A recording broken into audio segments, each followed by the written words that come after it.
dog. You big dumb face. Look at your stupid face. It's all dumb. It's all big dumb face. Yes, it is. Yeah. Hi. Okay. Hey, everybody. Welcome to Houston We Have a Problem. Today we're trying to solve some problems. It's Charity Tuesday. We're raising, our goal is $1,000 to raise money for the Center for Disaster Philanthropy. And they are on the ground in Kentucky helping people who were affected by the freak flash flooding that happened this summer twice. They got 5 months of rain in 12 hours, and it just wiped out entire towns, killed lots of people, destroyed homes that had been there for hundreds of years. I mean, I'm sure that the Center for Disaster Relief is also going to be helping in Pakistan, where they're having similar things. Pakistan had 7.5 years worth of rainfall in just a couple of days. So they're on the same boat. Our goals on Charity Tuesday is to help those who need it. And I ask you to open up your pocketbooks and donate. Before we even started the show, we're already at $80. We're 8% of the way to our $1,000 goal. So you guys are awesome. And if you're watching this video later, there will be, to the bottom or to the side, will be a donate button in perpetuity. So if you come across this video 10 years from now, you can still donate to the Center for Disaster Philanthropy and help folks who are in trouble all over the world. They're a great charity. They have a very high rating on Charity Navigator. And yeah, so I want to thank you all for jumping in and helping out. And you guys like the shirt? It's got nomads on it. Dun, dun, dun, dun. I think they're supposed to be pyramids. I didn't have a Kentucky shirt, so I went with the Egyptian, so why not? But while we wait for others to get in here, we can do one of these.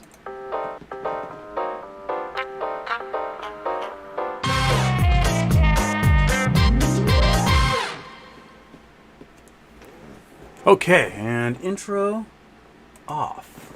There we go. All right. So, I should do some thanks. We're almost at 10%, 9.8%. Do some thank yous to Scott Pollan. Thank you so much.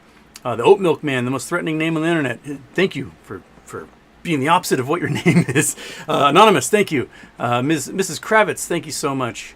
And Artemis, thank you. Well, Artemis, you donated even though your mission got scrapped due to not being able to cool off engine number 3. Hopefully Friday or next Monday you'll be able to launch from Cape Canaveral. Anonymous, thank you. Another Anonymous, thank you. And Wheatwild from Israel and Prontal, thank you. Thank you, everybody. We are 11.8% of the way there. Fantastic. We're moving right along. Okay, so did I have anything to talk about off the bat? We finished the show 12 hours ago or whatever. So I don't know how much has happened since then. Big Dog really wants attention today. But let's just go to the chit chats and see what you folks have got going on. Okay. Tons of fun. Happy birthday, Houston. Don't forget to turn off the intro. I turned off the intro. We're good. Michael Steegs, Houston, do you think the single stock ETFs are a threat for us? No. I think the single stock ETFs, as someone pointed out yesterday, is probably a way of pushing the liability from the short hedge funds to mutual funds, pension funds, retirement accounts, things like that. Is that they're going to convince all these groups to buy these ETFs, and then when the shit's the fan, they're going to be ones holding the bag. Because these short hedge funds are going to take all of their short liability and put them into the ETF. And that's what's going to happen. The fact that the SEC let them do this, knowing full well it is going to obliterate the retirements of probably millions of people, just shows what a shit show the SEC is. So those of you who don't know, yesterday filing was sent in for approval on an ETF basket that is basically short positions on all of the popular meme stocks. And these short positions, if the stocks explode, the ETF collapses and they lose everything. And that's the design, basically pushing that liability onto these folks, while collecting management fees. It's bad news, man. It's bad news. All right. Tons of fun. When do you expect the ISDA Phase 6 will actually start making a difference? 3 months out, 6 months? I'm sure we'll start to see something rattle the next time we get to a big T35 on one of these stocks into September, October. This is because when they get to those T35s, when they're about to get forced to close positions and actually provide the shares that they sold they never had, they do a debt swap with somebody. They just trade with somebody, and that trade results in resetting those liabilities for another 35 days, and then they trade them again. And the ruling from the national banks, the ISDA, is the rules that are coming down are that if you do $8 billion in trades a year, you're going to have to provide quite substantial margin collateral for being allowed to make these trades. And if you don't provide that collateral, you will be blackballed, meaning you can't trade with anybody on the international banking system, and you're going to be basically set adrift. So I don't know how many family funds and hedge funds are actually braced for this, but I don't think the cash is available for a lot of them, for most of them, to provide that kind of collateral. Especially as the market, SPY is down, $40 in the last few weeks, $30. Their assets under management are not doing well. Mortgage-backed securities were not able to be margin called until Thursday. There's been a pause on that. So after Thursday, anyone who has mortgage-backed securities is probably going to be facing margin calls. I think pretty soon. Come November, post-election, T+90 on the ape things. We may have some news coming out of GameStop by then. I'm really curious to see what Bed Bath & Beyond says in their statements tomorrow as to the future of that company. And we'll get housing data that's absolutely awful. Plus, if all these hedge funds have a third straight quarter of losses, then their clients are going to start pulling out their money. If they start pulling out their money, then their assets under management vanish. They got nothing, and they're left with a whole bunch of liabilities. So things are going to get weird. They're going to get real weird real quick. In terms of fun, how do you see GME going during the market crash, and when do you think is a realistic estimate for when that crash will be? Post-election in middle of November? Yeah, that sounds about right. That's probably about when the news will definitely get into it. Although we're starting to see a lot more news articles about housing. That sales have just fallen off a cliff, and then some places sales are down 60%. And housing is going to be the big news, I think, that everyone's going to start screaming from the hills come November at the end of this quarter, when they start seeing that, construction workers aren't working anymore, contractors aren't building houses, new housing stock is just filling up, and old houses can't sell, or they're spending way too much time on the market. Right now, what was the stat I read? That current inventory is going to take 10.5 months to sell, which is the longest it had been since the market crash in 08, 09. So, holy smokes, we just jumped up here. I have to do more thank yous. Holy moly. We're at $378, 37.8% of the way there, and we are 9 minutes in. This is fantastic. You guys are awesome. So, thank you, Anonymous. Thank you, Anonymous. Thank you, Meatball Candy. Thank you, Jeff Chrisman. Holy smokes. Thank you, Jeff. You guys are awesome. This is great. And I tagged in Twitter, like, the Kentucky people I follow. I don't know if I follow other people from Kentucky, but I know at least 2 are from Kentucky. Hopefully they're spreading the word. Yep. Okay. Sad Boy is asking, guys, some of you are jumping in here. The money for today's stream is going to the Center for Disaster Philanthropy. They are a group that gets people back on their feet after major disasters have hit, and they're on the ground in Kentucky helping folks who basically lost everything. And they work all over the world as well. For hurricanes, tornadoes, earthquakes, fires, they are there, and they're helping folks, and they're a very highly rated philanthropic charity. And so our goal is to get to $1,000 for them today. If we get past that, fantastic. But let's try to get to $1,000. We're well on our way, 37.8% of the way to our goal. So, and again, if you're watching at home, later you can click on one of the buttons around here. It says donate, and in perpetuity, you can donate to the charity. If you're watching and you have commercials, all the commercial money from the stream goes to charity as well. Adds to that total.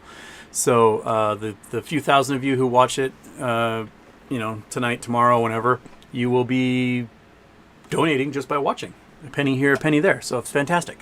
Thank you so much for doing that. Okay.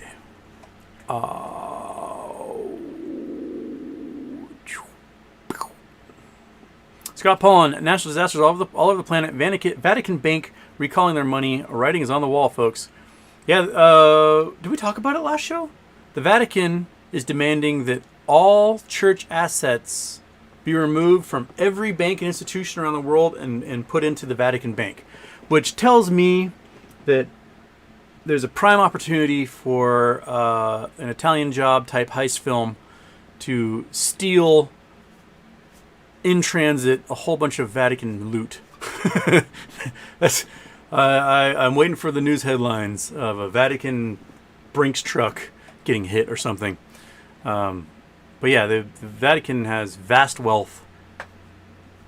We don't even know how much it is globally. We know they own 5,000 plus properties around the world. But they're pulling their money out of everybody, out of all the hedge funds, out of all the investment banks, out of commercial banks, everything. They're putting it into the Vatican vault. So it's gonna be pretty crazy.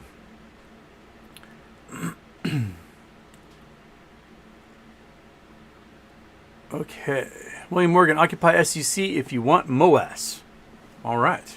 Paratarian, hey man, long time no circle jerk. What's with the short hedge fund change in tactics to drop downs within the first hour and then steady sideways trading? I think it's because earnings will be positive.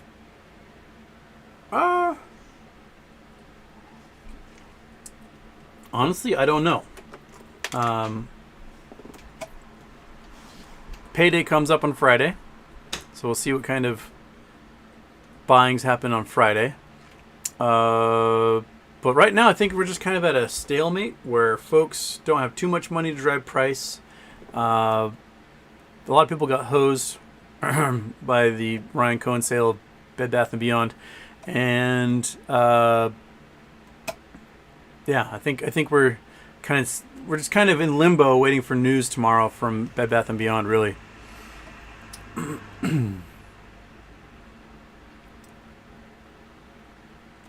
right, Paratarian also says, check out SEAC on YouTube. Dude has a video detailing dark matter. I wanted to see if you could maybe check it out and then give your thoughts on his breakdown.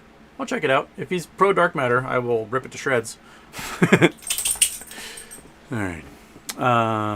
Chad Clifford, happy birthday. I was wondering if your exit strategy remains the same on GME, if anything has changed. No, nothing's changed.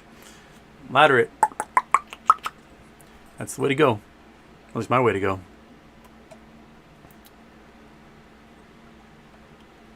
Ed, Houston, my theory for APE was that it would squeeze and AMC would not, because APE was not part of the main ETFs, Russell 1000, etc., and would not crash the market. Now they're making ETFs for AMC. Thoughts? Both will pop.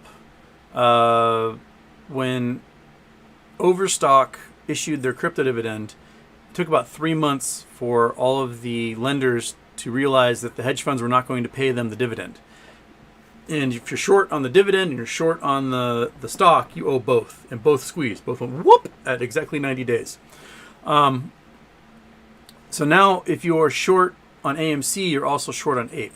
And since APE is a dividend, you owe that payment of the dividend to whoever you borrowed from, to your lender. And your lender reserves the right to liquidate you if you don't fulfill your obligation of paying that dividend.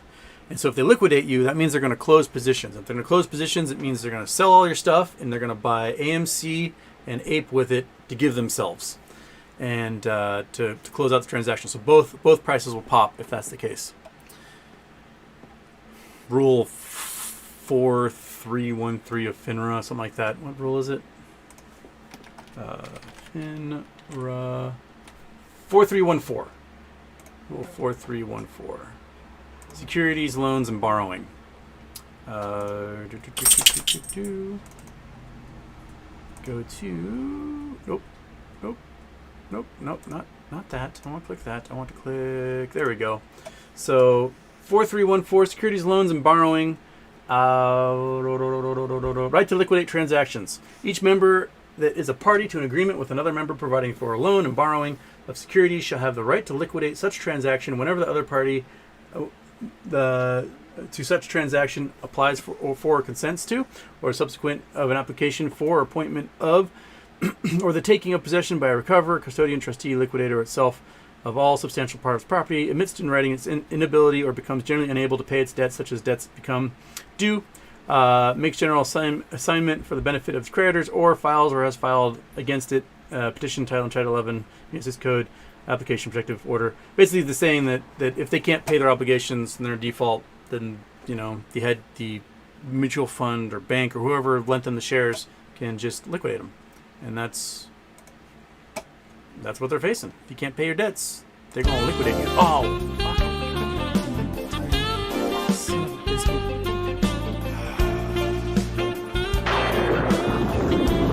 Alright, I only made it 2 shows. Dang it. Stupid friggin'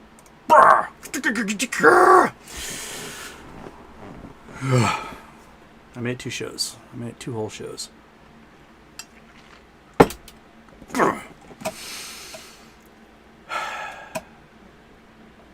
Alright. That was Ed. All right, Richard White. Opening a chat question on why all of a sudden media sources and supposed leaks from ex-military about UFOs. I'm not suggesting anything, but I find it genuinely interesting, all the new reports. We've talked about this a couple of times. Basically, the military, I think one of the things is that the old guard, whose job it was to keep a tap on, like keep don't let the public talk about this stuff, whatever, they're dead. I mean, they were in charge in the 40s, 50s, 60s, 70s. Their kids have retired from the military, and now it's like people born in the 1970s are the generals now, and they've grown up with all these sci-fi movies and Men in Black and everything else, and they just are like, you know what, dude? There's weird stuff out there. There's things we cannot explain, and we don't know what it is, but it's there, and there you have it. And that's, I think, we are 3 generations removed from the people who are like, we can't let the public know about this. And what's funny is the public reaction to the military being like, yeah, there's some weird shit out there, is, all right, whatever. Like, we knew that already. So, cool. I'm going to go back to struggling to survive because gas prices are too high or whatever. I can't pay my rent. But yeah, aliens, cool, that's awesome. It doesn't really help or affect me in any way, shape, or form because life is a struggle. And I think the government went, oh, like, no panic in the streets? Weird. It's just, it's just there.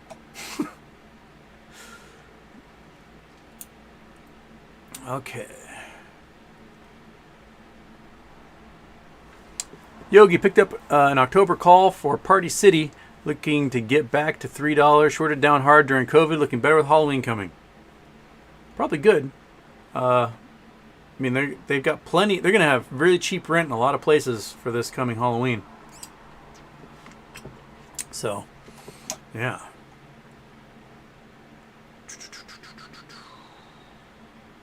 Fried Tater, aloha from Oahu, Houston. What's your thoughts about BBBY announcement tomorrow? I touched on this last night. If I were to throw a prediction up on the wall, I would say Bed Bath & Beyond announces the sale of Bye Bye Baby to an entity surrounding Ryan Cohen. That they now have a giant cash infusion that can last them for several quarters, and that while Ryan Cohen and company may have a majority control in Bye Bye Baby, that shareholders in Bed Bath & Beyond will likely get spin-off shares of that entity. And that's my guess. And so Bed Bath & Beyond stock is going to jump pretty high. They've got, on Friday is when the T13s are due because they're on the thresholds list, and 1.4 billion shares traded 2 weeks ago, and there's only 90 million shares, so 1.4 billion trading in 1 week is insane. And so there's probably just a boatload of FTDs that are coming due on Friday, and that will probably have a decent gamma from a bunch from whatever calls are going to be in the money this Friday. So Tuesday and Wednesday we will get gamma squeeze, but it's a short week. So if that gamma squeeze is somewhat significant, talking up to $30 or higher, then it'll probably be delta hedging for the following Friday. So we could see significant increase in the price of Bed Bath & Beyond, if that's what the news is going to be surrounding. Apparently, they're also going to be announcing a new CEO of Bed Bath & Beyond. So, I mean, they could come out and just say, like, we're going to last another quarter, and then that's it. But I think there's going to be bigger news surrounding Ryan Cohen, because Ryan Cohen's contract stated that he could not strike deals or finalize deals with Bed Bath & Beyond as long as he owns stock. So that tells me that a deal was made, he dumped his stock, and now they're moving on.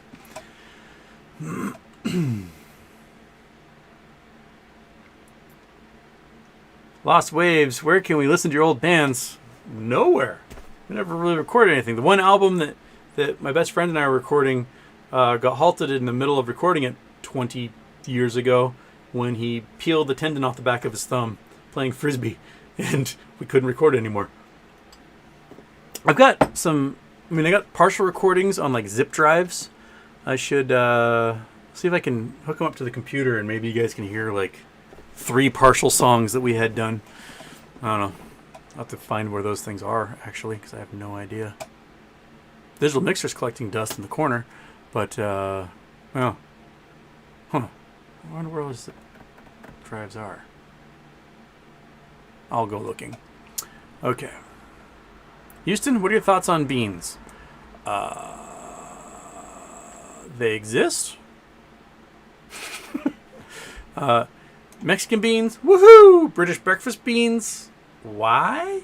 I'm not one of those people who says chili cannot contain beans. I'm fine with beans being in chili, whatever you want to call it. I don't care. Food's food, man. Do whatever you want to it. I'm not a purist. But every once in a while, you have some baked beans, and they're just friggin' delicious. And you're like, yeah, that makes a barbecue. I enjoy that. But there you go. There's my Houston's take on beans.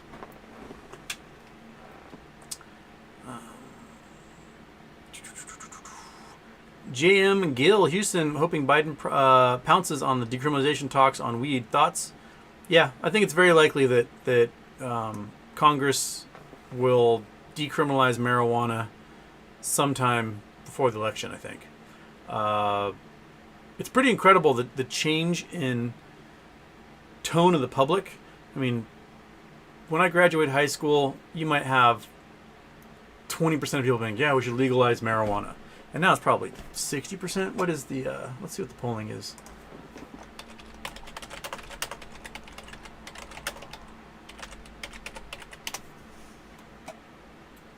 Marijuana, Gallup. Here we go. 68%. That was November of last year.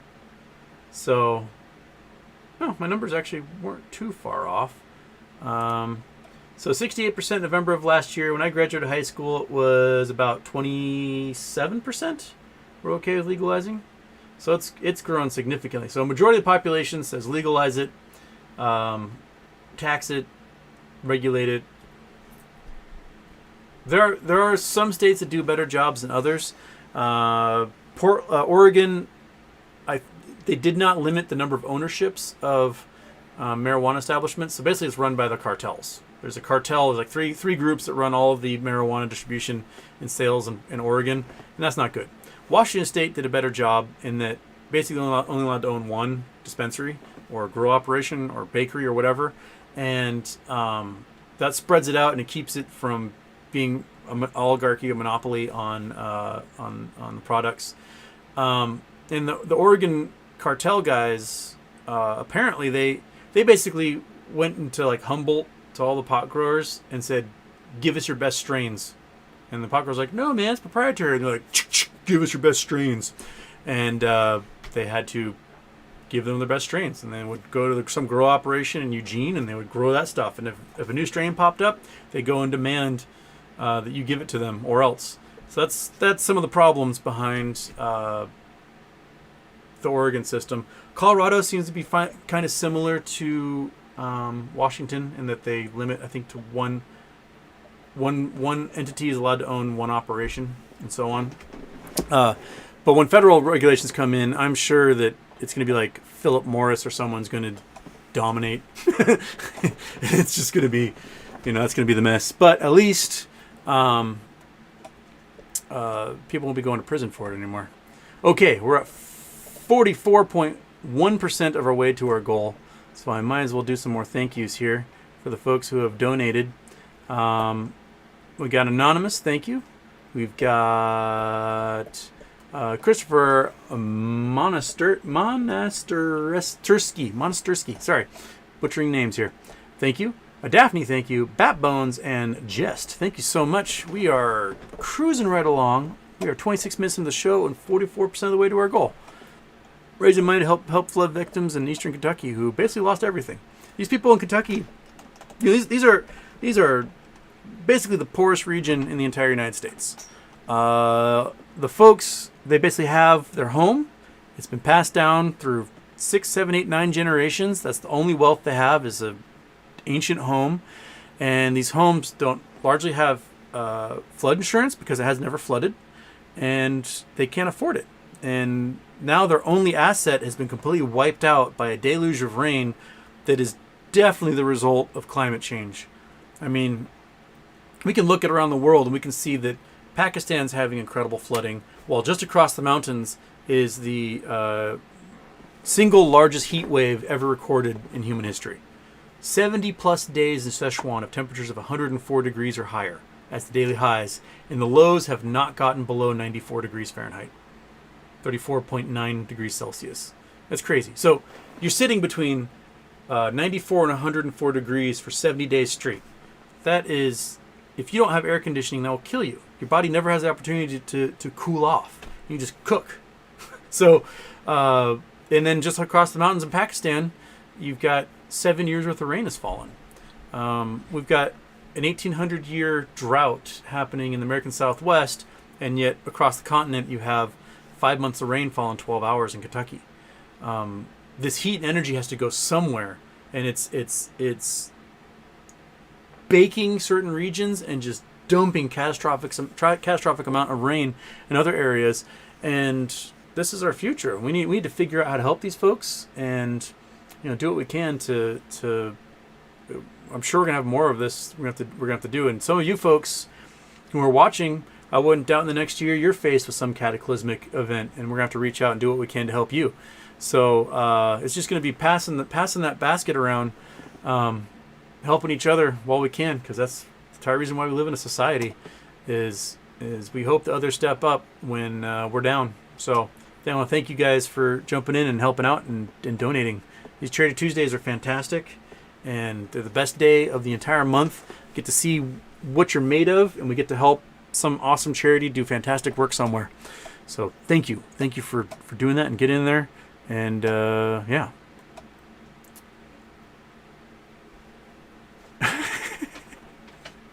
Paratarian, please don't bring up beans. It's a hot topic with Houston. He'll go an hour-long rant about black beans are inferior to pinto. I do personally prefer pinto beans to black beans, to be honest. I mean, I'll eat black beans, but give me pinto beans in a burrito. It makes the burrito that much better than black beans in a burrito. That's all. Straight up. Yeah.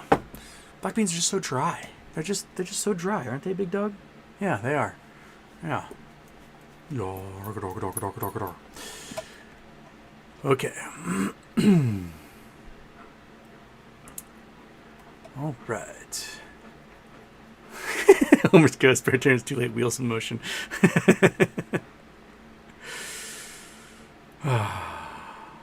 Ed, just me, the Belgian whale. Always a hassle to donate for me. I'm in Spain now and can't get to work with VPN. Oh, bummer. It says I live in Netherlands and I can't switch it without it says Spain, and I can't alter that either.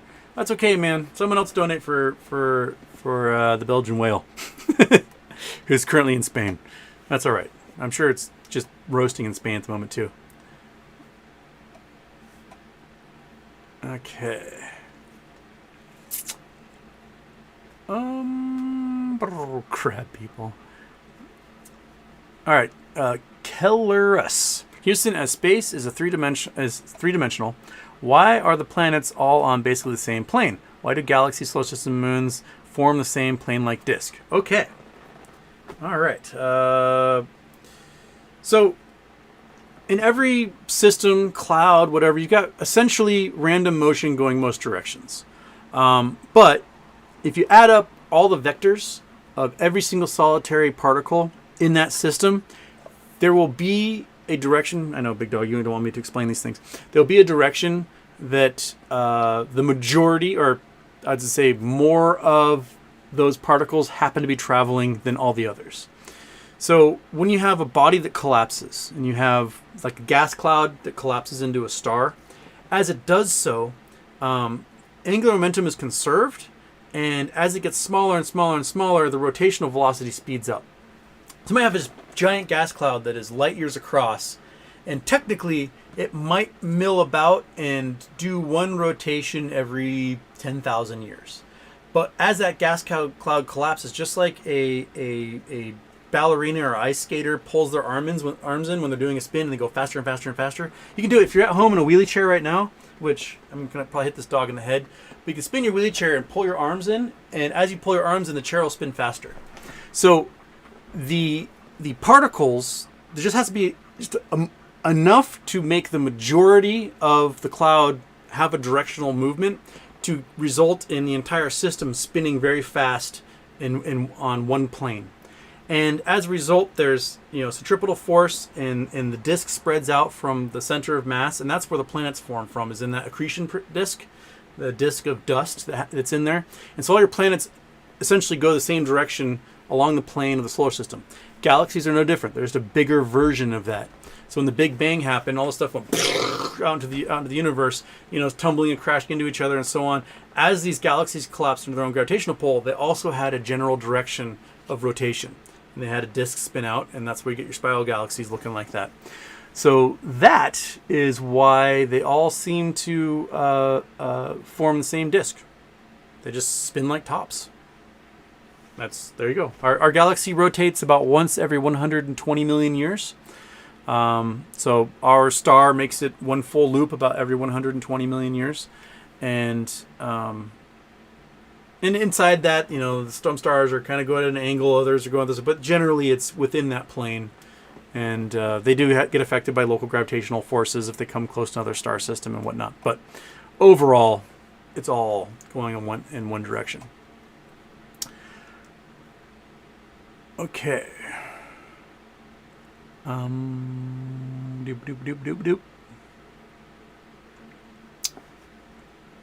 Project Sun, early human fossils found in South Africa, in a South African cave, are a million years older than expected, 3.4 to 3.6 million years old, after using new dating method.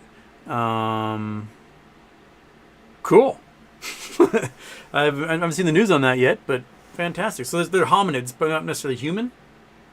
I think humans popped up 1.5 million years ago, and there's other hominid forms that we kind of spun out of as well.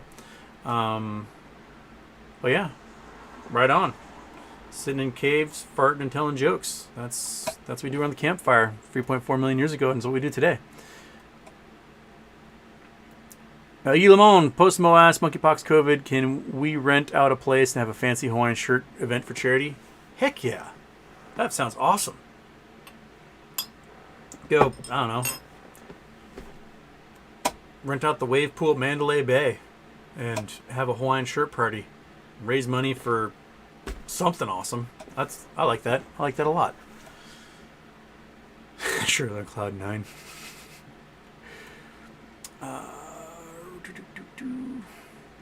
Oh crap! Why'd you reset? Urgh. Where were we? Sorry, I just lost my spot in the line here. Okay, there we go. All right. So,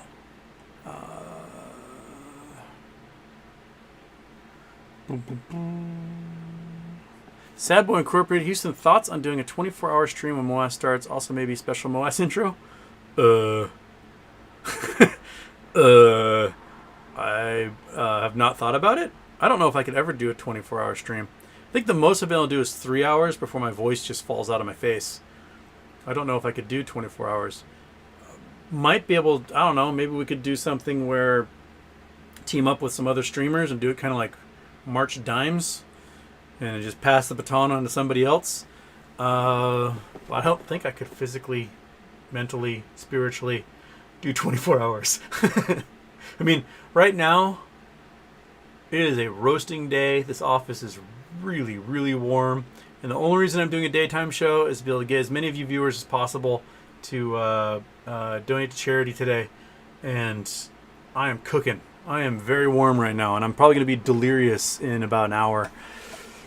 Just burn through my water, and just thinking about doing 24 hours is just, oh. But maybe for charity? I don't know. We'll see.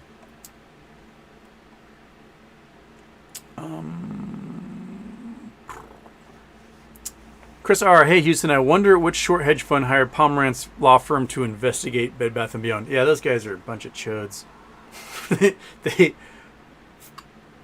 probably Kerrisdale. Kerrisdale are the ones that are usually tied to those jerks. If you guys don't know, Pomerantz law firm. So Kerrisdale is a short hedge fund. They shorted CEI Energy. They shorted Metamaterial. They shorted apparently Bed Bath & Beyond. And what they do is they take a short position, and then they release news release, PR, Twitter threads talking about what a terrible company this is and how everyone needs to get out, and that they're awful, they're all criminals, and so on. And then they hire Pomerantz law firm to do an investigation. So Pomerantz announces they're doing an investigation and will perhaps file a major lawsuit, and the lawsuits never go anywhere. They never have any basis in reality. But prior to this meme stock revolution, it worked. People go, oh my gosh, this company's being sued for, fraud and whatever, and the stock price crashes, and Kerrisdale counts their money, and Pomerantz gets their kickback from the retainer and all that stuff, and they did it. They did it to CEI. They did it recently this past year to Metamaterial, and it sounds like they're probably doing it again for Bed Bath & Beyond. It's a ploy, it's manipulation, and the SEC and the DOJ should arrest every single solitary one of those folks for manipulating the markets. Send them all to prison. Just get rid of them. Just stick them on ice floe, send them out to sea, whatever.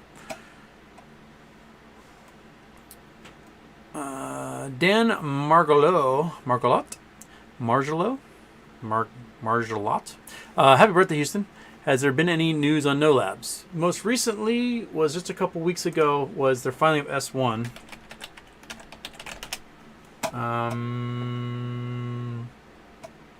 They filed for an appeal to... Whoops, not that. There we go. No Labs at CO, which is the wrong one. Where's your news? Where's your news? About... There's Ron. That's not what I'm looking for. Trial home. Stay in the new. If you go to their... Oh, you can't see what I'm doing. If you go to their website, you can click on the Stay in the Know, and they'll send you emails when they release new press releases. And so the last I heard was... Where is news? Where is news? Latest updates. Here we go. August 3rd, yeah, they filed the S1, so that's the most recent thing. So they got FDA clearance for their human trials, and then August 3rd they announced that they filed an S1 seeking to uplift from the OTC to the New York Stock Exchange, and then offer another 2 million shares or so at the market to raise more capital.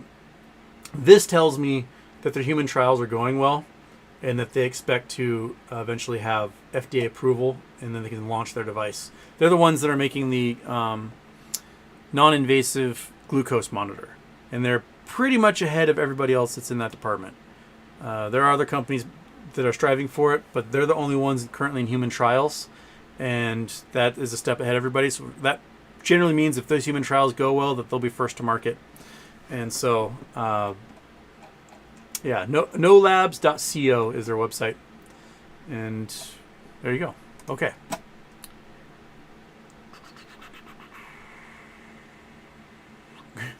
Missy, cloudy with a chance of meatballs, how the heck do you get rid of a cricket, Houston? Do you have like a cricket inside of your house making loud noise or something? I mean, you'd hire the mafia to rub out a cricket for you. I bought, and so in Hilo, when I was in college, you go to the farmer's market, and you got fruit and whatever, but there's a lady that sells cool tropical flowers in a coffee can for $5. And so, buy your stuff, get a little pot of flowers, stick them in on your table, and then you got nice flowers for the week. And there was a cicada inside those flowers, and I tried finding it. And eventually I just had to put it behind the wheels of my truck and just drive over that thing again and again because it just would not shut up.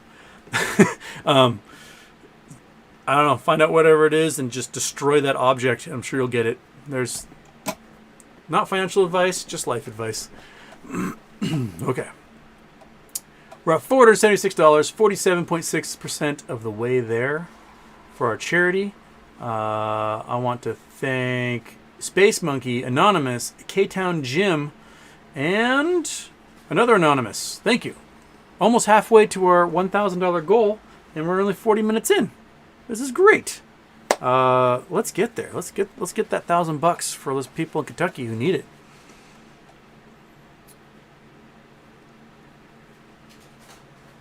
Scott Paul in Houston, do you want to tell the non-geology people why arid soils cause flash floods instead of infiltration? Oh, easy. Dry soils compact. So I mean, if you've ever been to a salt lake bed or a dry lake in Nevada or California or something, that dried mud, when it cracks because it shrinks. The moisture disappears and it shrinks and it closes off any porous openings for water to infiltrate. And so it becomes a hard pan like a clay, and when it's dry and lots of rainfall comes, rather than absorbing that rain like a nice lush soil will do, it just runs off. And so that's why you have really crazy slot canyons in the desert. Go to Utah and Arizona, and you got these slot canyons that are this wide. It's because the water moves so fast because it can't penetrate the soil. It just cuts like a razor through the landscape. And so you get these deep canyons as a result, deep, narrow canyons. There's cool experiments you can see where, you got the same grass. You got, I'd say springtime when the grass is fairly saturated, late spring when it starts to dry out a little bit, and then like heavy into summer when the grass is dry. You can take a glass of water and turn it upside down onto that soil and watch how the more moist, and you guys hate that word, more moist the soil is, the easier it is for that water to drain out into the soil. And when the grass is all dry and the ground is hard, the water cannot penetrate the shrunken space between the particles in the soil. So we're heading towards bigger droughts and more flash floods, higher rain events in the future. So a lot of areas that never had flash floods before are going to experience flash floods as a result of long, protracted heat waves that will be happening. It's kind of it's just that things are going to get worse. You're going to lose more soil, which is going to make it even worse because the flash floods just wash everything downhill. It's going to be harder for things to grow because they get ripped out of their little root systems in that hard soil, and it's going to make for lots of landslides, loss of arable land, more disastrous flooding. Just that's our future, man. That's what we're looking for. Stevie, Houston, does T90 apply to APE? I know you've been hoping that Adam Aaron doesn't dilute further until January 23rd at the earliest, so I assume it does apply, but some YouTubers say it doesn't. The YouTubers who are saying that it doesn't apply don't read all these other rules. There's lots of rules out there that apply to dividends. and new securities and things like that, share offerings. So we looked at 4314, FINRA Rule 4314. It basically said if you can't keep up on your obligations for your short position, you get liquidated. And so a couple of people pointed out to me recently that Adam Aaron did a couple of tweets at 11:22 a.m., November 22nd, and that he referenced the Kennedy assassination, which was on 11:22. So that tells me that, we're looking into the numerology of how these dudes like to play little games, and they can't specifically say things, that T plus 90, 11:22, shebang. So, and around then, I fully expect the market to really start falling off a cliff, especially with announcements of how bad the housing market's going to be at the end of this quarter. Real estate agents are going to be out of work all over the place. It's going to be cutthroat. You're going to start seeing folks finally staging their homes again, paying for all sorts of little touch-ups on their houses to try and sell, because these things are going to sit in the market for a long time. Interest rates are really high. People can't afford the mortgages on them. We're probably going to be seeing lots of foreclosures, the collapse of mortgage-backed securities. It's going to get gnarly here coming up.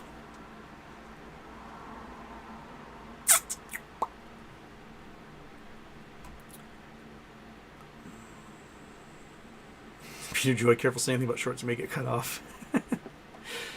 Yeah.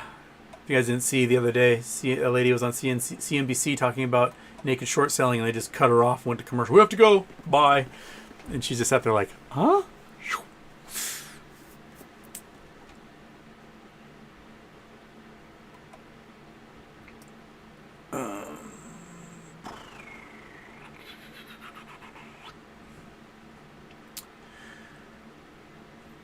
Michael Steegs, Houston, do you know why AMC, GME, and Bed Bath & Beyond dropped today?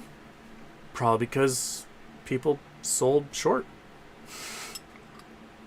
I mean, there is a limbo between today and the news tomorrow. The T13s aren't really taking place until Friday. So I think the shorts are trying to get that base price of the stock as low as they can before the news takes off on Friday as to what's happening. Plus, is it today that we should have the FTDs for GameStop come out? FTDs GME.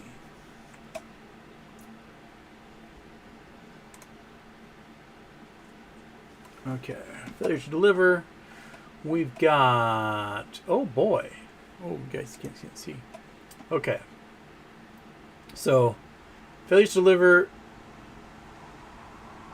quite a few. 200,000, 1.6 million. Okay, so we have quite a few FTDs here in July, around the time the dividends got issued. So the day the dividend got issued, there's 1.6 million failures to deliver. Okay, so $55 million worth. That's pretty decent. And the week leading up to it, 200,000, 300,000, 300,000. For some reason, 19th, not that many. But that's a lot of FTDs. And this, but look, I have just every month, man. Every month there's a whole bunch. Okay, and then this is around the time we had that spike to $200. Not that many FTDs for that spike. That's crazy. Oh, only 1,000 there. But a big jump once the data records happen and it gets delivered. Hundreds of thousands of FTDs again, in the hundreds of millions of dollars.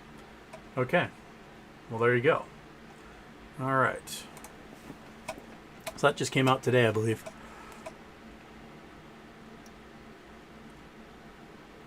Wait, while they're trying to send me to the Eye of Africa again. I'm gonna preview this one. Send me to the Eye of Africa. I'm gonna just freak out. Oh no, we're not. Phew!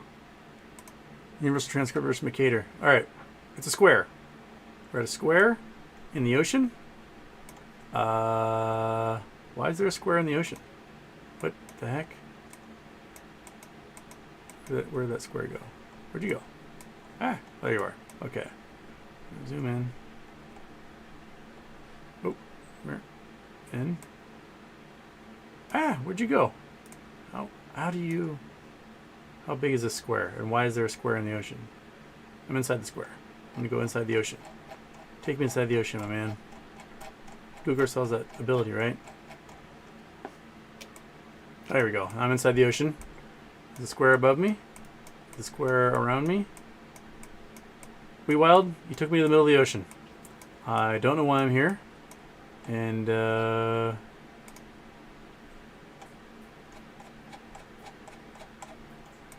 there we are. We're a square in the ocean off of Diego Garcia. God damn it. Why all of a sudden you guys keep sending me Diego Garcia? What the heck? Like, you know, it's a cool little atoll. It's got a military base. What is the fascination with sending me Diego Garcia constantly now? Jeez, my knees. These are so weird. You guys are weird. You're weirdos. So, we just... Alright.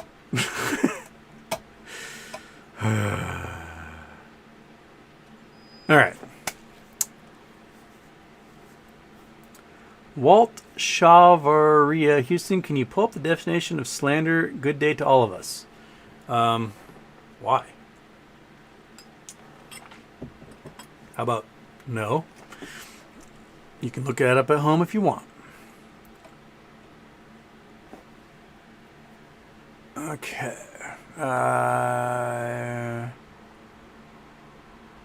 David Allen Grove, by housing market news being awful, do you mean housing is correcting to where it should be because housing is way overpriced? I'm looking forward to affordable housing. There will be affordable housing for a brief period, I think. But I think it's going to result in, there's going to be a lot of foreclosures. There's going to be a lot of failed developments. There's going to be a lot of homes that sit, a lot of bankruptcies, banks that will possibly go under. There is quite a few bad things that come along with it. But if we win from our hedging with the meme stocks that we're playing in, then we'll have cash available to get those houses. So a lot of people are going to be hurt, but, you know, there's might as well be a winner in the situation, right? It's kind of a shitty situation, but you know, it's better than everyone getting absolutely hosed when the economy finally collapses.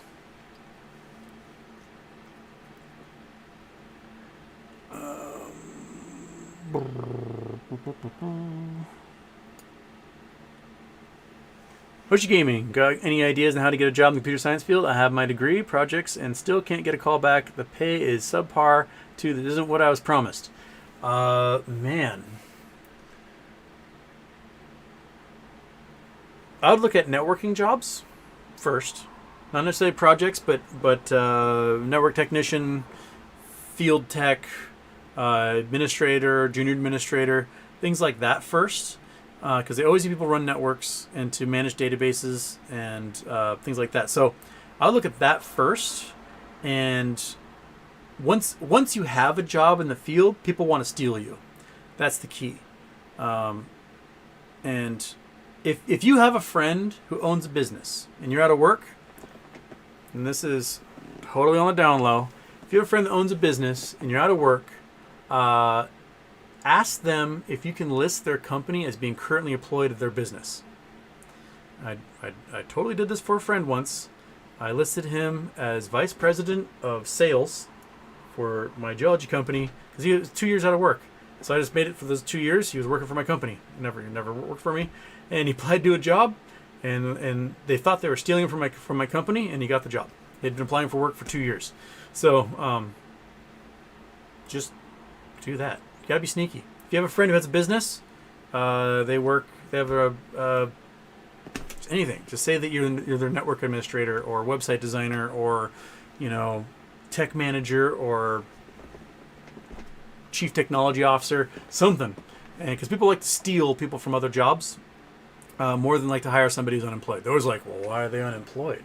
But instead they're like, ooh, I can make a lateral hire and I can steal this person from that other entity.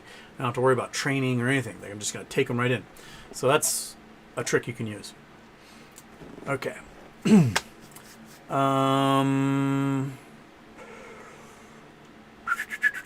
Citizen 54 is a Bed Bath & Beyond announcement tomorrow pre-market. I think it's at 8:15 a.m. Eastern time. So yes, pre-market. So an hour and 15 minutes before the market opens should be the announcement. William Lobach, Houston, the deed from the $1 no reserve auction comes today. Care to take a look at the new digs and weigh in on potential gold mining, gem hunting, Diamond Lake, Horseshoe Bend, Arkansas? Sure. Did you get, is it land or did you get like one of those abandoned houses out in Arkansas for $1? Plus whatever the, closing fees were, which was like $500. Check it out. I mean, the last time the real estate market collapsed, that bid for assets site had some incredible properties. We're talking, apartments in Chicago that went for $1,000 that today are worth $600,000. Pieces of land in golf course resort communities that are lakefront in North Carolina that sold for $1,500 that are now worth $600,000. Like, it is. We talked about it in the show in the past, but we'll go there now since Bid for Assets has some crazy things that pop up. Google Earth, turn off. Bidforassets.com. If you got cash, let's see what's in the $1 no reserve auctions at the moment. Okay. Can we do... Got real estate. All right. Arkansas buck. A lot of places in Arkansas, so some of you must have lost a whole bunch of land. 1 acre somewhere that county road is. Arkansas.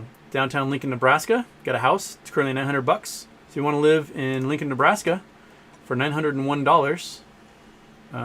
Wait, not found. Why is the page not found? What's going on? Give that to me. Where'd you go? Downtown Lincoln, Nebraska. There we go. So current bid is $901. You can get yourself a dilapidated house in Lincoln, Nebraska for $1,000. I mean, you're gonna have to put $100,000 in work to make that house worthwhile. But you get yourself a piece of dilapidated property full of crackheads for $900.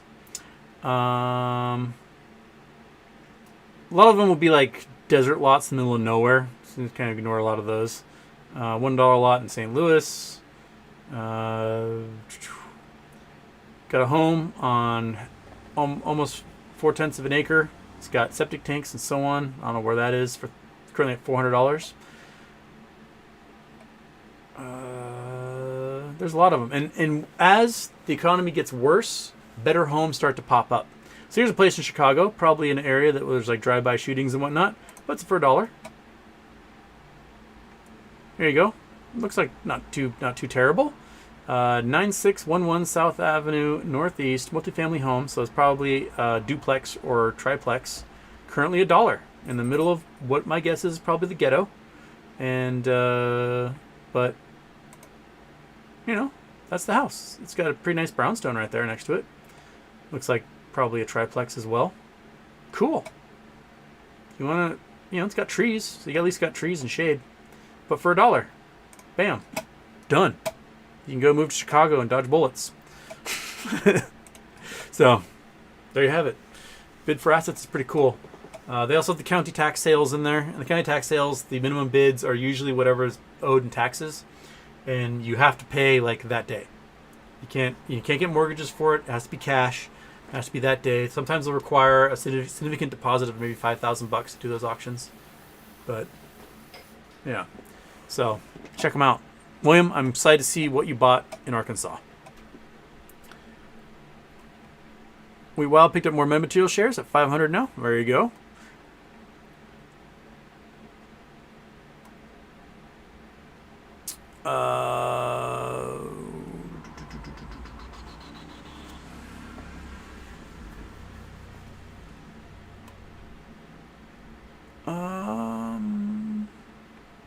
Tadas Mikalauskas. Houston, what's your view on Randall Carson's theory on last ice age getting melted by a meteorite flooding U.S.? I don't think that was Randall Carson's theory. Randall Carson was the one who did the Lake Missoula floods, the result of water backing up into these valleys in Montana because a glacier came across the valley floor and blocked off the water. So these lakes that got several thousand feet deep eventually broke through the ice dam and then flooded all of eastern Washington, eastern Oregon. I haven't heard of his meteorite theory happening. But if meteorite hits, it doesn't necessarily melt everything. It usually produces a lot of dust, especially if it's land. It produces a lot of dust that goes to the atmosphere and blocks out the sun, and then you get more ice from it. I mean, briefly, you have a meteorite strike hit that's so bad that it essentially ignites the atmosphere on fire, which is one of the theories about the dinosaurs, is that it kicked up so much dust that when this dust rained back down on the Earth, it heated up the atmosphere so much that within a day it went from temperate temperatures to like 1,200 degrees and just cooked everything where it stood. And then that dust blocked out the sun for a long time. So that after everything got cooked, then it got turned into ice. So, burn to freezer burn. Peter Joy, have you seen the price of chimneys? They're going through the roof. Whew. Goodness gracious, I'm going to stuff you up one. Vizio guy, would credit unions be safer than banks for the coming financial apocalypse? I mean, if your bank goes under, the FDIC just seizes it and gives the assets to another bank, so you're just under another bank. There is an insurance program just like the FDIC for credit unions. I can't remember exactly what the term of that one is, but same thing. It's like $250,000 per account. And if you have more than $250,000, you can talk to your private banking people, and they will set up this weird account that basically is like, I don't know what to call it. It's like a family tree of accounts that all draw to one account. So you have multiple accounts that might have $250,000 in them, and they're all attached to like one debit card or whatever. And so you have like a dozen accounts, so that everything's under that insurance level, but there's like one master account that controls them. People are usually shocked when they find out I'm a bad electrician.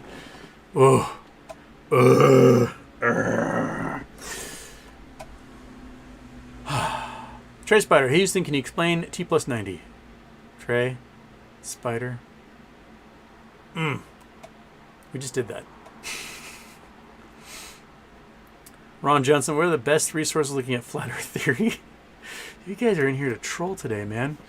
You know what I'm going to do? I'm going to thank people who donated, because we are at $576, 57.6% of the way to our goal to raise money for the people who are flood victims in Kentucky. So, without further ado, we have Anonymous, thank you. Another Anonymous, thank you. Another Anonymous, thank you. Josh Pepels, Tennessee, thank you so much. And again, watch Josh's dog videos. They're fantastic.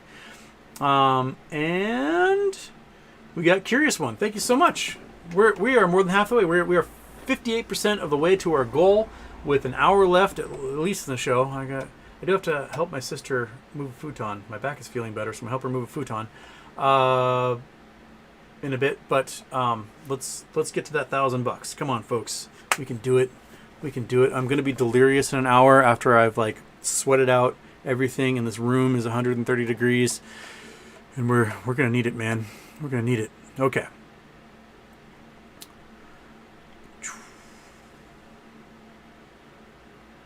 Artemis, hey HW, can you please slow down when you read a question in live chat? I'm sorry. Usually watch after live and sometimes can't make out the question because you read it so fast.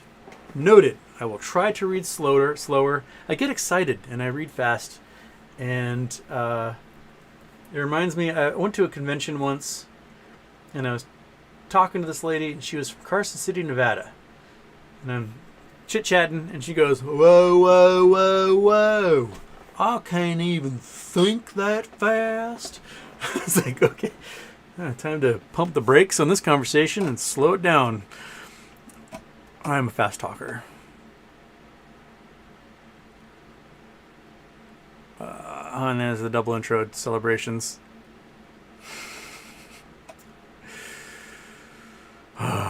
Okay. Carlos R. Houston, greetings from Jersey. Picking your brain. What you think about Moln, SoFi, and Known? Much appreciate your brain power. Well, I've talked about Known, No Labs quite a bit. We just brought them up here briefly. They are a future investment for me.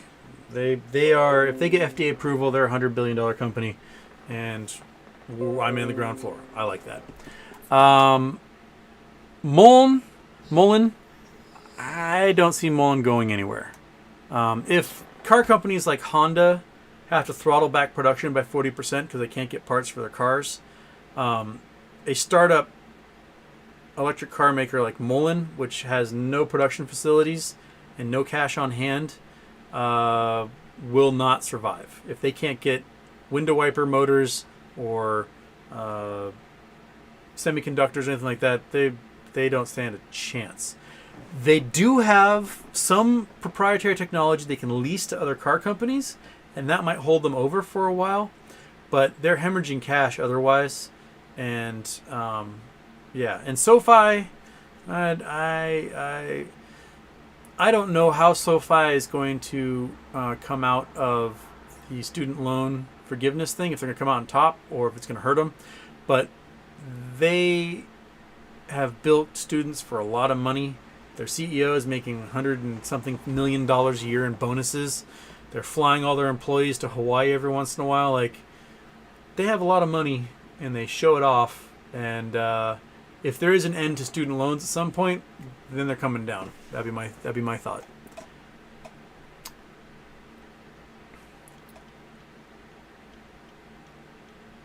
Thanks, I'll have carrots blips for stuck in my head for 3 days. All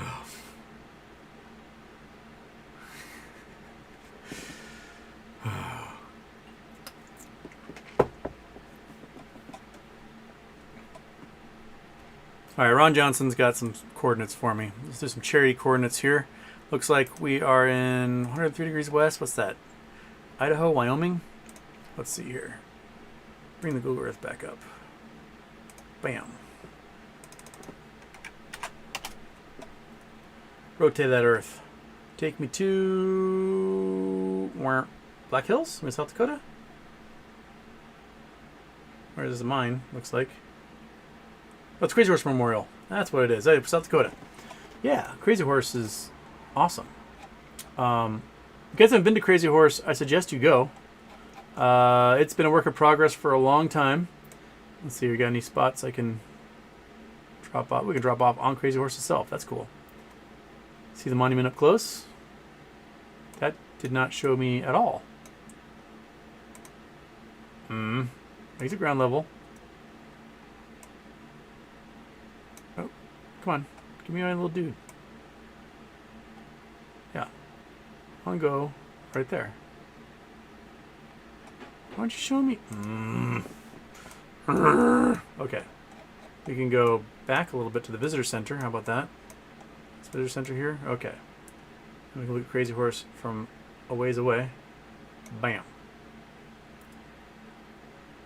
And there is the Crazy Horse Memorial. So it's Crazy Horse looking that way, sitting on the back of a horse, and being carved out of this granitic pluton here. Cool thing about this region of Black Hills is that the granite has a fairly high concentration of gold in it. And you can go inside the visitor center here. That's where these people are, and you can see the gold flakes in like the models that are carved out in granite and chunks of the rock that are from there. I don't know if it's economically mineable. I don't know what the concentration is, but you can actually see the gold in the rock. And Mount Rushmore is the same way. Like, there's fairly decent gold concentration in the granite itself, kind of motherlode country style. The Black Hills have so much gold. But yeah, there's Crazy Horse. It's probably going to be 100 years till Crazy Horse is done because it's pretty slow fundraising to get there. But it's pretty cool. Pretty cool to go see and see in action. I've been there a couple of times, but I've not been there when they're blowing stuff up. I want to go someday when they're making detonations. But the goal is eventually they want to, at the foot of Crazy Horse, to put in a 4-year university that's dedicated to Dakota, Lakota, Sioux people, and they have a sort of like a historic black college. They can have an HBCU of for Native Americans, and I like that idea. I like it a lot.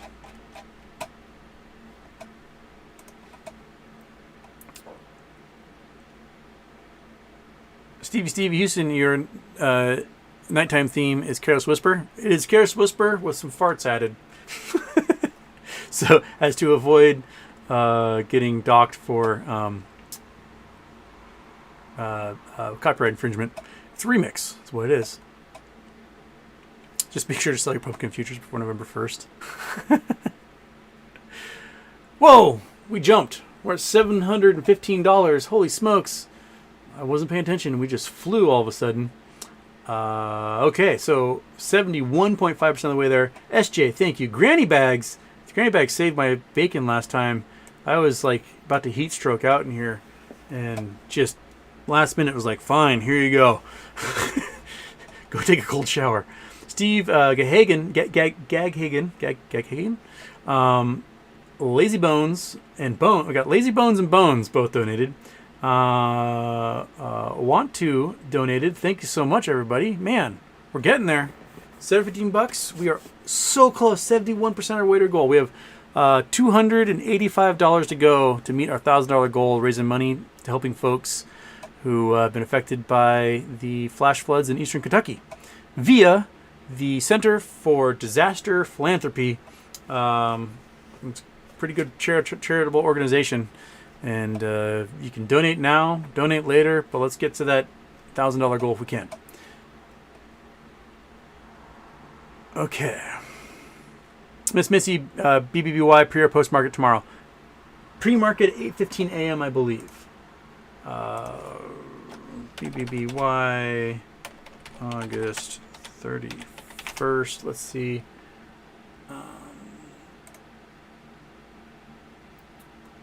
Yeah, 8:15 a.m. Eastern Daylight Time. So it's going to be about an hour and 15 minutes before market open tomorrow morning. They're going to make their announcement. The press release will be will go out 8:15 a.m. and then about 45 minutes prior to start a conference call.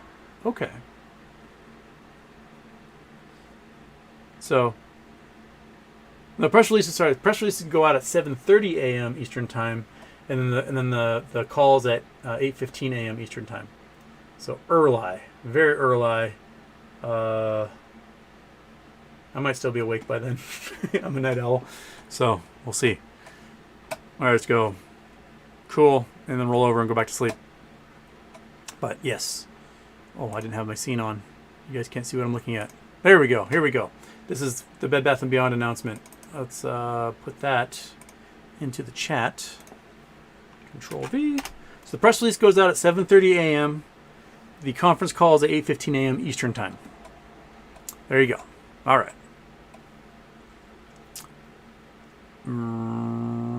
Boom. Okay. Where was that? It was Miss Missy. Owen Saunders, evening all. I really hope we make some money soon. The cost of the living crisis in the UK is brutal. I need Bed Bath & Beyond and MMTLP to pop and rocket for GME. Same boat. I mean, the cost of living here hasn't been affected the same way it is in Europe. You guys are definitely in an energy crisis. And fuel of all kinds are going to be just gnarly this winter. I don't know if you guys have noticed the headlines in British papers are like, you can eat moldy food. Let's reduce the burn bans so that old folks can burn their books to stay alive. Those are not good headlines to have. They're prepping you for one awful winter. I don't understand why Germany is not opening back up their nuclear power plants. This is the type of time you just go, fuck it, we open it. So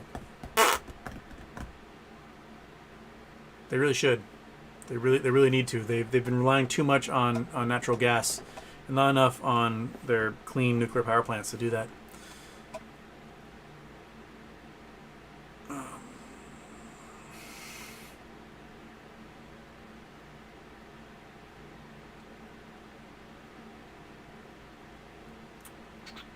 David B. BBBY sells off their last profitable section of their business, and you think the stock will go up? Seems counterintuitive to bankruptcy. If they're in a restructuring and they have a huge infusion of cash, then that gives them big wheelhouse.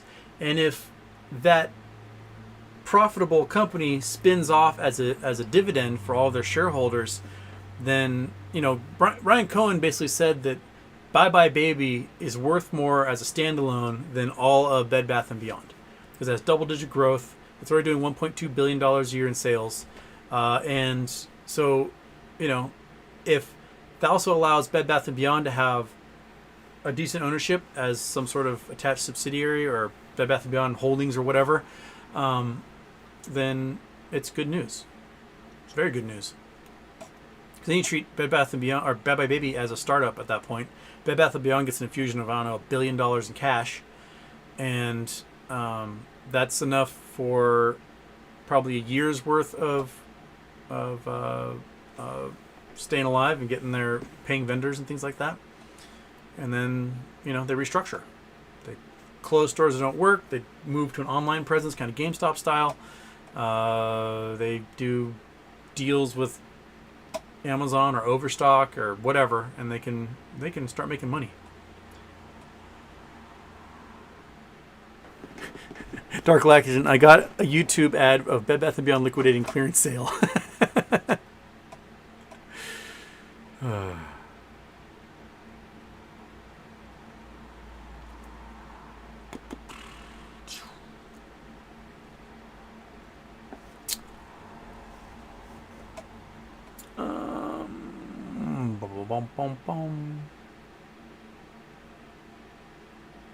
There's a lot of bones in here.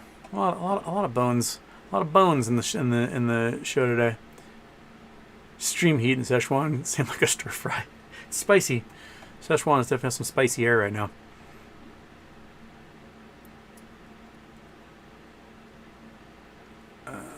Mario Valdez, Houston, what do you think was the cause for the collapse in 2008, and how can it be compared to the current today situation? Well, the collapse in 2008 was basically a housing bubble, a global housing bubble at that. U.S. was bad enough. 2.1 million homes got foreclosed on, but banks stopped looking at who they should lend to, and mortgage brokers, because what they would do is they would lend money to somebody in a mortgage. Oftentimes it was an adjustable rate mortgage and an ARM. And for the first 2 years of that mortgage, the mortgage payment was low because they were at an introductory rate of 1% or whatever. At 2 years, their mortgage would reset and go to an adjustable rate tied to the Fed. And all of a sudden these folks went from $1,000 a month mortgage to a $4,000 or $5,000 a month mortgage and couldn't cover it. But the goal was in those first 2 years of the mortgage, they would flip the house for 15, 20, 30% profit and then take out pay off the mortgage, take their profit, and then do it again. But as greater fool theory happens and Ponzi schemes and so on, eventually they ran out of customers. People who wanted to buy houses bought all the houses they wanted. And it became a glut on the market as more people jumped into this, and too many homes got built, and homes stopped selling, and the value of homes dropped. So a lot of folks who got interest rate mortgages weren't trying to flip a home, but they were sold that mortgage by a mortgage broker, and the mortgage broker, they give you the money for a house, they take the promissory note of that, and then they sell it into these mortgage-backed securities for cash, and they take their quick percentage on that. And the ratings agencies saw these mortgage-backed securities, they got tens of thousands of mortgage into one security that people buy little shares of, basically, and like an ETF. And they said, "Oh, these things are all fine. They're all AAA. They're fine." Well, it turns out they weren't AAA. The ratings agencies were not looking into this, and all of a sudden, 20% of the mortgages in these big mortgage-backed security baskets were subprime. They were bad. And a lot of that has to do with policies out of the government. So in 1990s, 2000s, somewhere in there, Bill Clinton allowed subprime mortgages to be max 5% of the market. And just to give people who may have had trouble with their credit, bankruptcies, whatever, have the opportunity to buy a home. You're risking your investment, you get a subprime loan, and you buy your cheap home with that. But 5% of the market could be subprime. In 2005, 2004, George Bush increased that from 5% to 20% of the market. And then in 2006, he took the limits off entirely. So now people who qualified for good mortgages, good fixed rate 30-year mortgages, 15-year mortgages, whatever, who could have gotten low interest rates, were being sold these adjustable rate mortgages by unscrupulous mortgage brokers by the dozens. And so rather than getting a home that a fixed rate mortgage that they would have been fine for a long time, they got stuck with adjustable rate mortgages because they didn't know any better. And they basically were sold a bill of lies, and then found themselves completely underwater by 2008, and their home was worth less than what they were paying, and their mortgage rate spiked, and a lot of them just went fuck it and walked away. That's the basis for that entire financial collapse. On top of that, because the banks were losing money like crazy, banks collapsed because people weren't paying their mortgages, and so Wachovia, Sterling Savings, Washington Mutual, can't remember all the banks that collapsed in that period. Local banks around here, we lost American Marine Bank, Carolyn Frame Mortgages. Who else vanished? Home Street, one of them? I can't remember. But a lot of banks, hundreds of banks across the country, a couple of really big ones went poof in that because they had too many bad mortgages people couldn't pay on, and they couldn't sell those houses for what the mortgages were worth, and they just got seized by FDIC, sold off to usually a single bidder. Like Washington Mutual got seized by the FDIC and sold. They were the largest savings loan in the entire world at the time, and Chase Manhattan purchased Washington Mutual's good assets, $300 billion of their good assets, for like $1.4 billion in a no-bid deal that night. So Washington Mutual seized by FDIC. FDIC says, hey, Jamie Dimon, you want this? And he goes, yeah, I'll give you these pennies. And FDIC went, cool, fooled us. And it gave them the largest savings loan in the entire world, and all those became Chase Manhattans. And then Chase Manhattan also bought JP Morgan. And when they were about to go under from the whole deal, and they picked up a whole lot in that time. So I expect to see some consolidation among these things as well. Okay.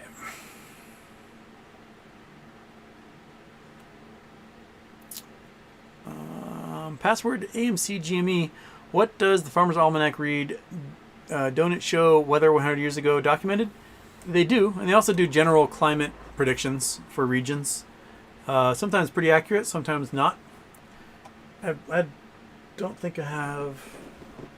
I think the only Farmer's Almanac I have is from like the 90s. Got an old one here from the 90s. I wonder if it predicted the flooding. Let's see. Very big dog. Yeah, this is the 93 Farmer's Almanac, and we had crazy flooding, like on 93 along the Mississippi River. So let's see if. Okay.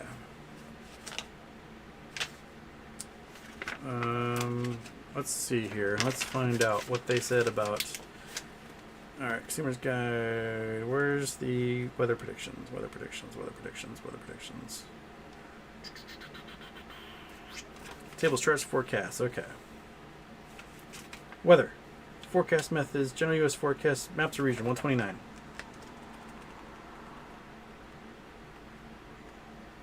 Okay, so we got the maps of the regions.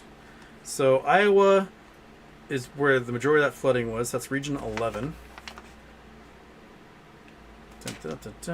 New England. Let's go here. Region 11, 1993. Did they predict the flooding? And that flooding was. When was that flooding? Like April, May?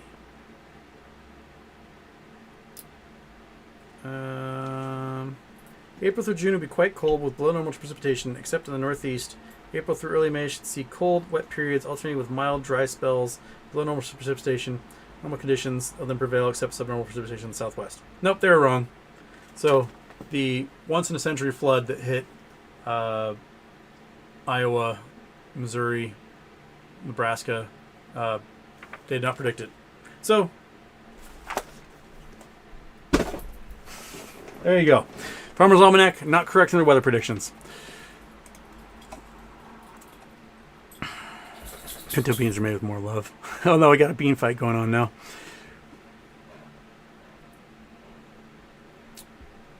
Okay. Pinto beans are made for small cars. Oh, big dog, what do you want? What do you want? Are you excited? Yeah? You have just a lot of warm breath, and it's a warm room right now. Okay.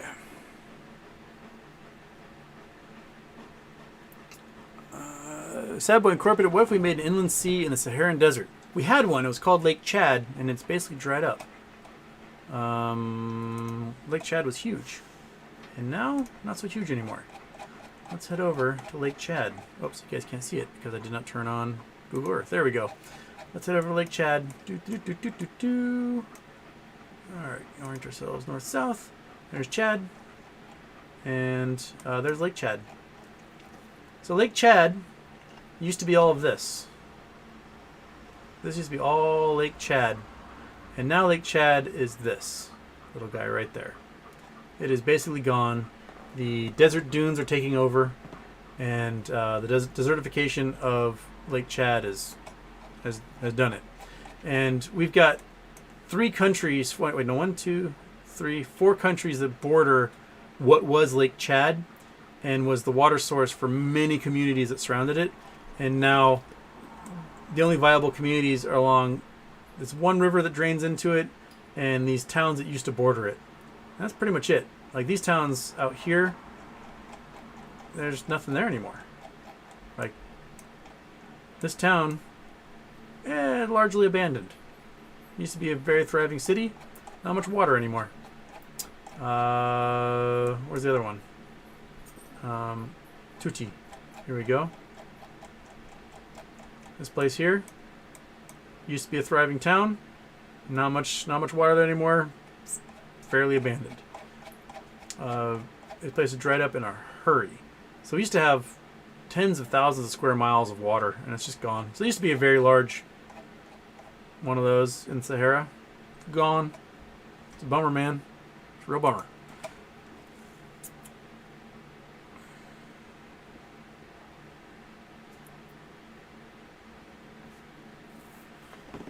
Space Monkey, I can't super chat a question and donate at the same time. That sucks. How else can I make sure Houston will read my question? Awesome question.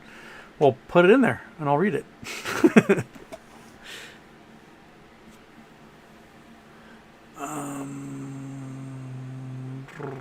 Rob Rising, do you believe your T plus 93 will possibly go into effect in November?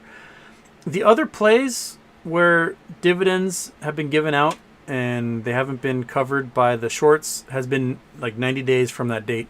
It was 90 days exactly that Overstock went from like $5 to $160, $120, can't remember, somewhere around there, and that the crypto dividend they issued went to like $85 at the same time. So they'll get forced to close. It'll happen.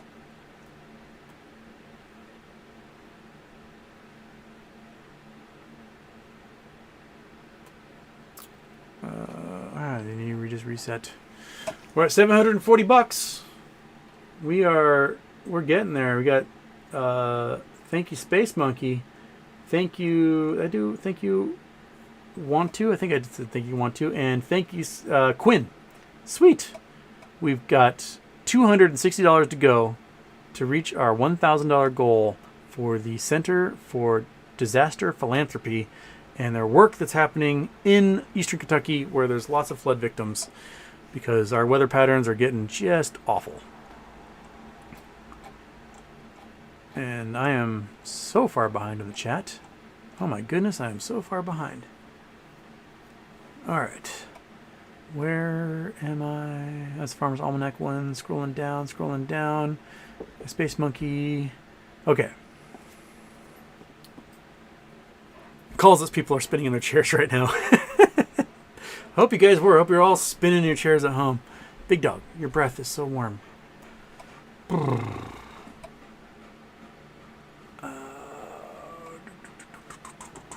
No, we still have a bean fight going on between black beans and pinto beans. I'll eat black beans. They're not super terrible. If I have a burrito, I prefer pinto beans in the burrito. They just seem to mix better with the guac and sour cream.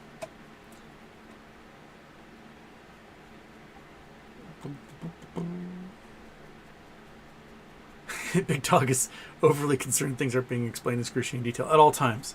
He's got his little tiny marble brain, and it's just he has to have things explained to him constantly.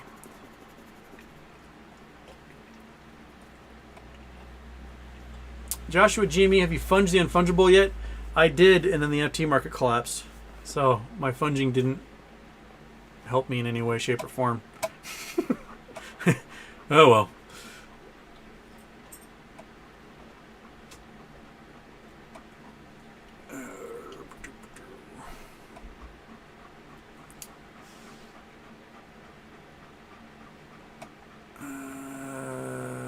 Riddle me this, Batman. If ape is a derivative, basically, that was priced out of AMC, how is it that my price average on AMC would not change?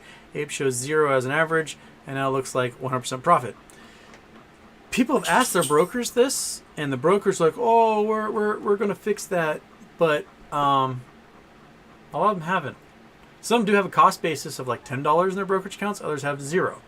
Some have 1 cent, which is the par value of the stock. I don't know why they're doing that, because you're going to face a lot more taxes if ape squeezes and you sell those. Yeah.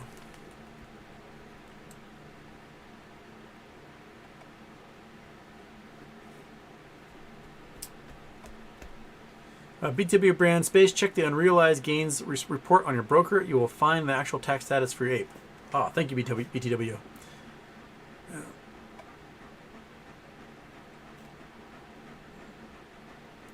All right. Nice boomer impression.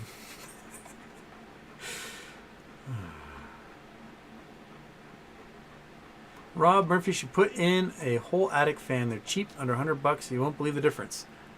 I don't know if I have an attic. I probably do have a little one, because right, like this pretty much follows the roof line, but in the hallway it flattens out, and I know that the roof comes to a peak, so I probably have 2 or 3 feet of space up there. Maybe we should put one in there and just blow out anything that's warm up there. I'm not sure how the insulation might be 50 years old up there. I don't know how effective it is, but it is. It gets warm here, man. Find the cricket and remove it. Get a cat. The cat will take care of a cricket, that's for sure.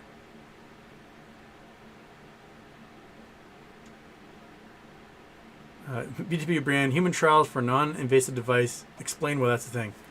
It's a thing. They have to do it, and they've got to get approval, and the FDA goes, well, this isn't actually a drug, and it's not food, but I want to make sure that it doesn't, it's not addictive or something. I don't know.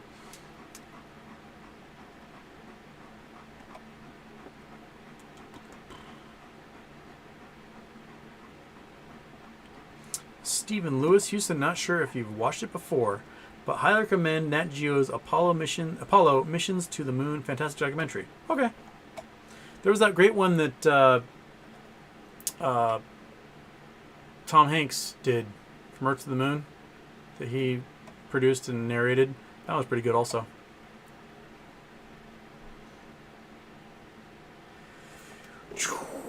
Joseph Wallace, talk about the epidemic of college cheating and the lazy professors that don't get it. There is a lot of it. I get messages all the time on LinkedIn from people who want me to give them old tests of mine, and they're like, "We'll pay you $9,000. Well, if you're allowed to submit up to 50 documents of homework and tests and study questions for us, basically just post on the internet and charge people for, so they can cheat my classes." No. No. I mean, part of me feels like I should make a bunch of fake ones with wrong answers and then submit that and get paid for it. And then I'll be able to see which students were cheating by putting in completely wrong answers from whatever cheating website that they went to. But I don't do questions out of the books. I make my own. Teachers that like, I'll do problems 1 through 15 and 60 through 95 even questions or something. Those folks, you can just type in the book online and you'll find the answers. There's the answer right there. Cool. Just plug it in. I don't play that. The colleges I do teach for now do have plagiarism check systems.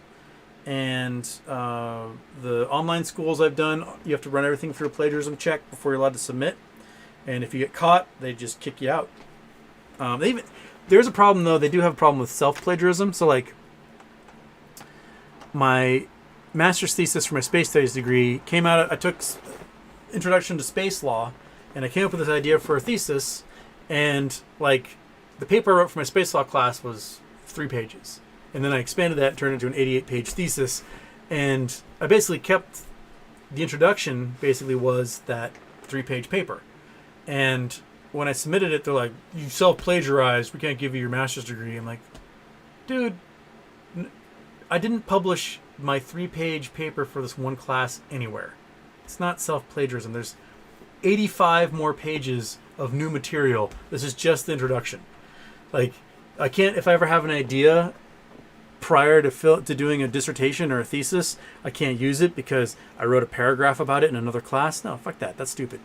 That self-plagiarizing crap is going too far. Like, I should be able to expand on my ideas, especially if it's from a document that's unpublished. If I'm stealing other people's entire works and submitting that, yeah, then that's dumb.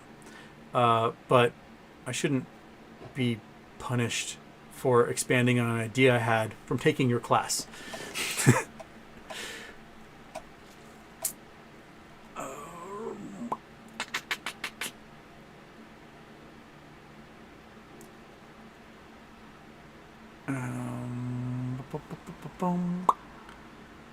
Kirk Wilson, thank you for your valid info, brother. Can you sporadically tweet all the future T13, 335, etc. dates for our favorite stocks such as AMC, GME, BBBY?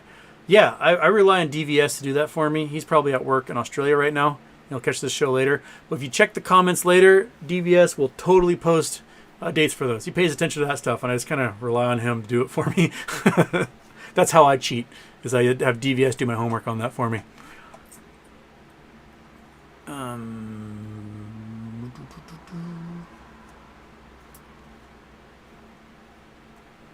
I am Bat Bones, Rev to the Moon, or at least $15.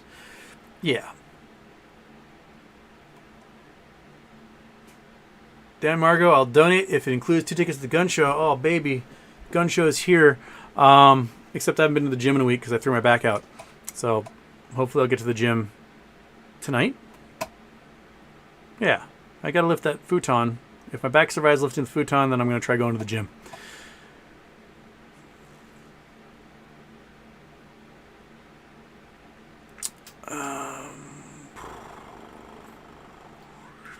Justice Stewart, is flooding really climate change or poor planning from builders? Adding neighborhoods to the same runoff plans from 20 years ago seems like a bad idea. A little of both. Houston, Texas is a swamp. And all of the low points in Houston, Texas that were drainages, they put in highways. So their highways, every time they get torrential rain, flood with like 6 feet of water and everyone's cars get destroyed and you see all these flooded vehicles on Copart for auction. And so when, what was it? Hurricane, what was that one that came through a couple more years ago, Monkey? Harry? The one that dropped 64 inches of rain and just wiped out Houston, Texas. It's because it was a swamp. The whole place is meant to be just a giant drainage pool and not to have houses on it. But they paved it over. Did the same thing in Washington, D.C. Washington, D.C. was a swamp. And so if they ever get hit with a hurricane, D.C. is screwed. But they paved over their drainage systems. Which is why in most places that have decent zoning laws and building regulations, they require you to build drainage. Like here in Washington, if you're building a development and you're taking out chunks of forest, you have to make retention ponds and all sorts of things for water to go somewhere and be retained. Otherwise, it's just going to run down the pavement and into the ditches and storm drains and flood everything. So some states are better than others at doing that. Washington's pretty good at it, although their parking requirements, I think, make for too much pavement, and that they need to make things more closer together and more walkable with less parking.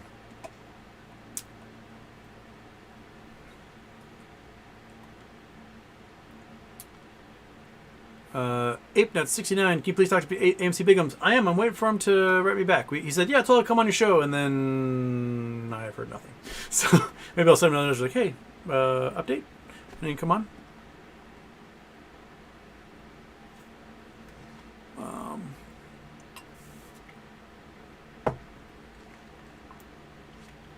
We're at 760. All right, thank you, Cole Trickle, the famous fake NASCAR driver. 240 bucks to go, and we are at our goal of $1,000 being raised for our charity. Let's get it, folks. Let's do it. Let's do it. Rah! Let's get it done. Yeah. Okay.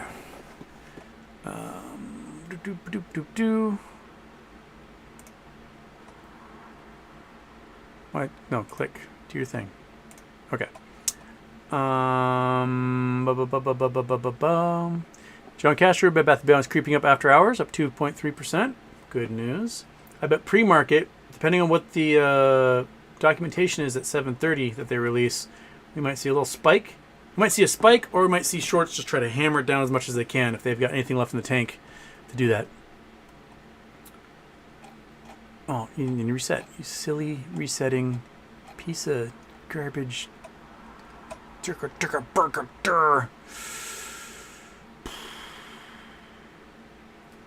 Where we are, okay.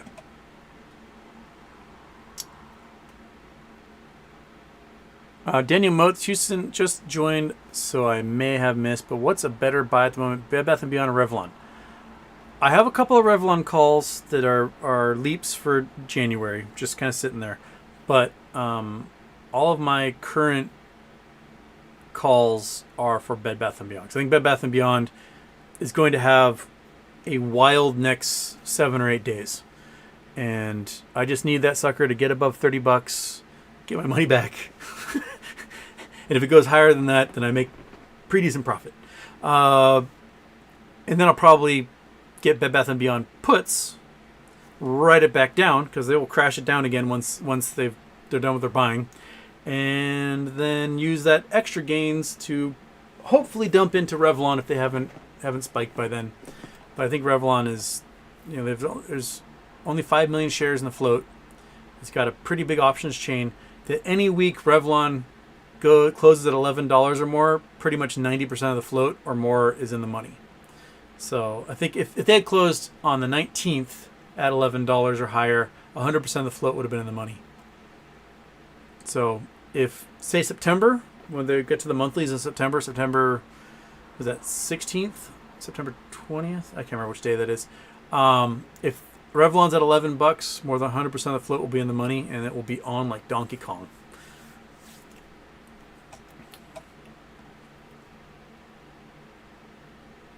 BW brand, I've been in 2 1,000-year floods in a 3-year span. I don't think it has anything to do with land and building planning in the area.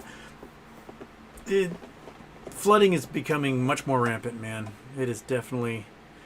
I'm thankful that I live on an island that's just kind of shaped like a hill. And I'm at the top of the hill, so I'm not have to worry about flooding here.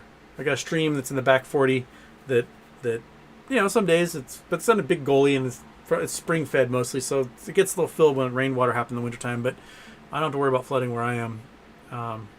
People downhill for me, don't have to worry about so much either, because there's lots of gullies that are fairly steep and you can't build close to those gullies, so you're not going to be affected. Okay.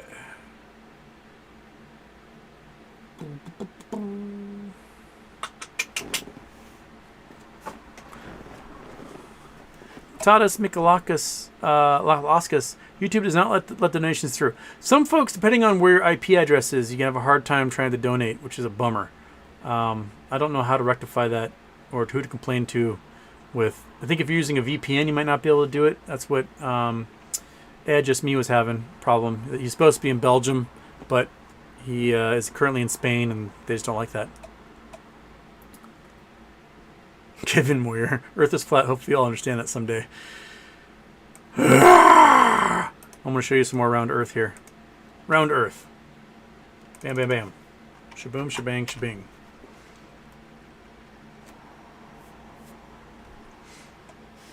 Wop. Where are we? We are... Oh, we're in the Mojave. We're at the boneyard for the planes. Aircraft boneyard. Yeah. So some of them are in pieces. Let's see here. Here we go. Here's some that are in pieces. These look like... Oh, those are B1s. I can't quite tell what those are from here. Some of them are kept as emergency reserve, so they're kept in decent shape and they can perhaps run. Others are used for spare parts. Some are in the process of being recycled. Like these guys are probably being recycled. These are B-52s, I believe. So these must be like C-130s. The B-52s have the wings on top like that. Yeah, we got a boneyard of cars too. So there's like storage, cars, got old prop planes, regular, I don't know what the hell kind of planes these are. Got some old AWACS. Got some, this might be like F4s or something here. What else? What other ones you got? We got a whole bunch. Here we go. These look like more prop planes. These are fighter, maybe F-16s here. Maybe F-16s. There is talk that we will be giving some of the fighter jets to Ukraine, or at least to like another NATO nation like Romania or Poland, and then they'll funnel those to Ukraine at some point. But we've got a lot. There's these here. These ones are outside, what, Scottsdale or something? Davis Mohan, where are we? We are in Tucson, so we're outside Tucson. And there's also a boneyard in the Mojave somewhere out yonder. I don't know where it is, but there's that one in the Sonoran, and there's a Mojave boneyard also. It's cool to look at from space, that's for sure. All right, we're at $780. Woo! Here we go. Thank you, folks. We're getting there. $220 to go. We're so close. 78% of the way there. We've got 15 minutes of sanity left for me. I can hold it on for. So let's try and get that. Let's do it. Let's do it. And we came out strong and then kind of withered here towards the end. Let's get that $1,000 goal, man. Let's do it.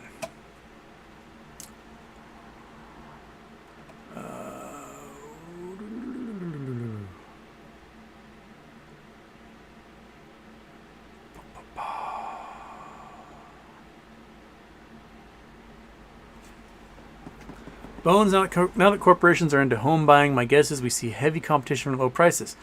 Well, a lot of them have halted their home buying operations, and they're seeing the value of those things start to collapse. BlackRock bought 1 million homes at the peak of the market. And if those homes all drop 40%, 50% in value, they lose hundreds of billions of dollars in their assets. Just like that. So I'm not sure if we'll see a bunch of them buy. We might see them scoop up at real estate auctions or short sales, things like that. But, man, yeah.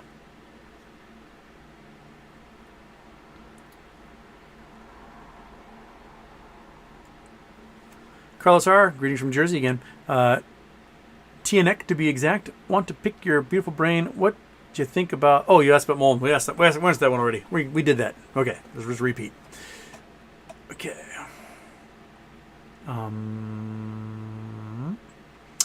K2, find the one. What should people do about those GME divvies not being marked as dividends? Contact investor relations at GameStop.com, IR at GameStop.com. Show them a screenshot. Say that, hey, they didn't mark this as a dividend. They marked it as a forward split. And they can use that as evidence if, say, should GME decide to ever pull their shares from the DTCC, they can use that as evidence for that action. Be like, hey, you guys did not do this like we told you to. Give us our shares back. And that's what we can do. Otherwise, it's in GameStop's hands at that point. Hey, Martin's here. Martin Weiss, woo! How you doing, buddy? And you're here. Yeah. Gorbachev died. It's her birthday. Happy birthday. And the day that Gorbachev passed away. He was living in like LA, I think. He became a full-on Merkin. He's like, see you later, Russia. I'm going to live in LA. But he passed away today.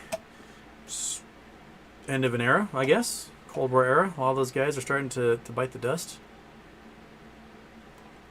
Bad bones, we can buy crackheads for $900. Yeah, man, you can get their whole house and have to clean up all their broken bottles and vials and pipes and needles and all that stuff. It was nice to see the cat make noise for the last show. Sometimes he makes himself present. He's been sleeping on the bathroom counter for some reason, which is like right across from my door here. And so he loves sleeping in there. He picks one spot and does it for like a month, and then picks another spot and does that for a month. He just kind of, it's like his little timeshares all around. He's got to spend time in different spots. Edgar's LED Lights TV. Hello from Ireland. Hello from Merca.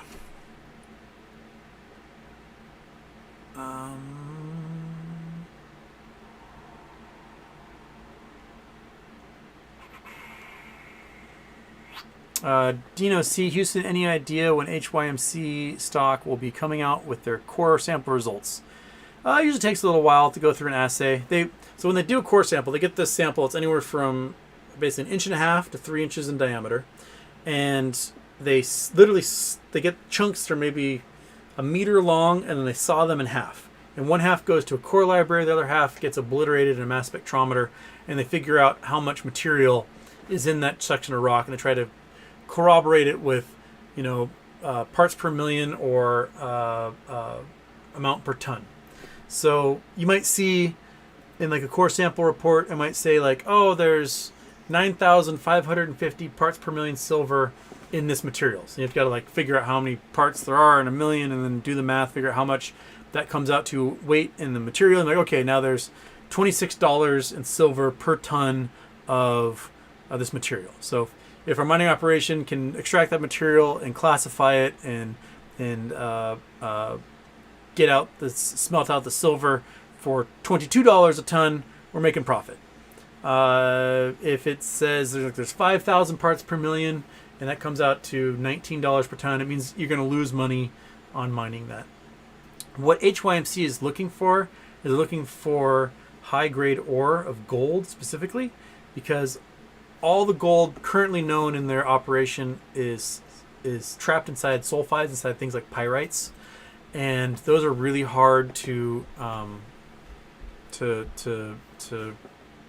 break down, to process. A very expensive process. Takes a huge amount of energy and really big facilities that they don't have to do that. A lot of water they don't have either. And they're hoping to find more native gold in high grade ores. All they have to do is basically smash the rock, run it through a water system with like cyanide or mercury, and then they're good to go. And it cuts down the time and energy and the money that it takes to do that. So they're throwing a few $1,000,000 at doing that and hoping that it comes out good. But if it shows sulfides, then they're gonna have to spend $1 billion making a metallurgical facility to process all that material.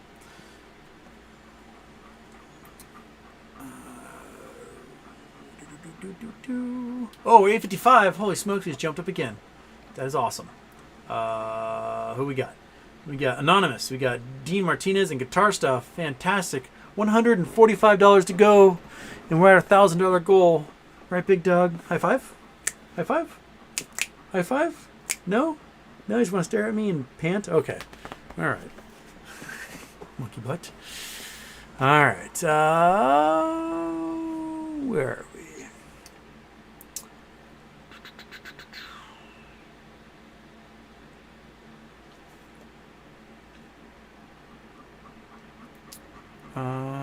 People having little conversations here.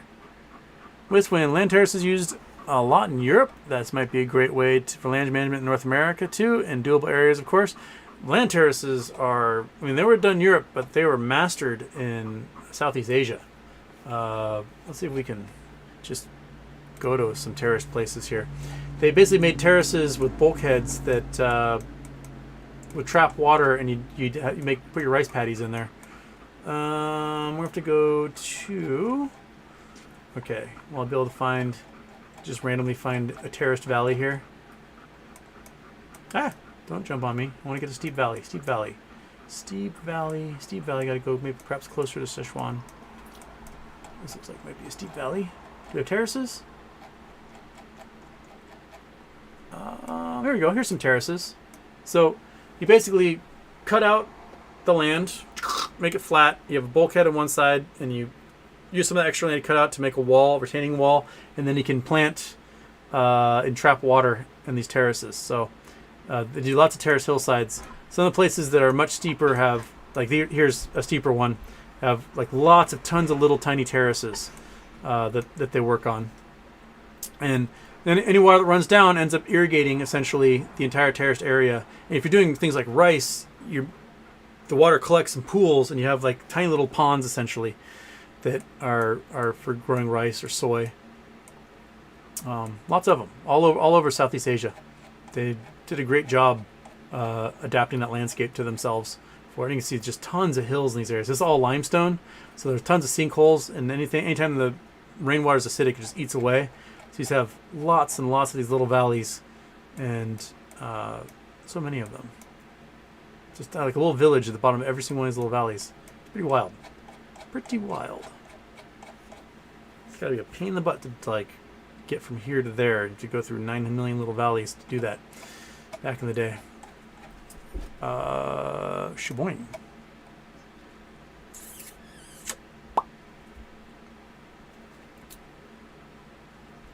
All right.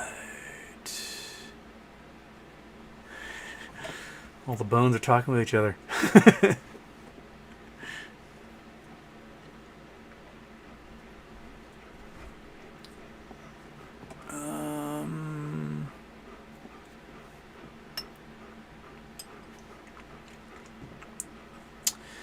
SS Minnow Johnson, very sad that people must have their own university based on skin color. That's not what it's about, dude. It's about creating an environment where folks who perhaps, owned this entire continent one time can learn the skills and history and things that are pertinent to them, as well as modern day information technologies. That's what it's about. And having a space where they aren't overtaken or overlooked because they are othered by the majority of the population, and that's what it's about. SS Minnow Johnson, you can complain about historically black colleges and universities, but for most of history, colleges were historically white only and white male only at that. So they had to create these institutions of higher learning because they weren't able to do it anywhere else. They weren't allowed. They were segregated. And so, yeah, sometimes it helps to be able to feel comfortable in a classroom setting because you aren't being othered constantly as a result. And I totally respect that. More power to them. It was a response to the racist policies that we lived in this country for so long. And I'm okay with that. I'm okay with them having spaces where they can, learn. And learn things that are pertinent to them.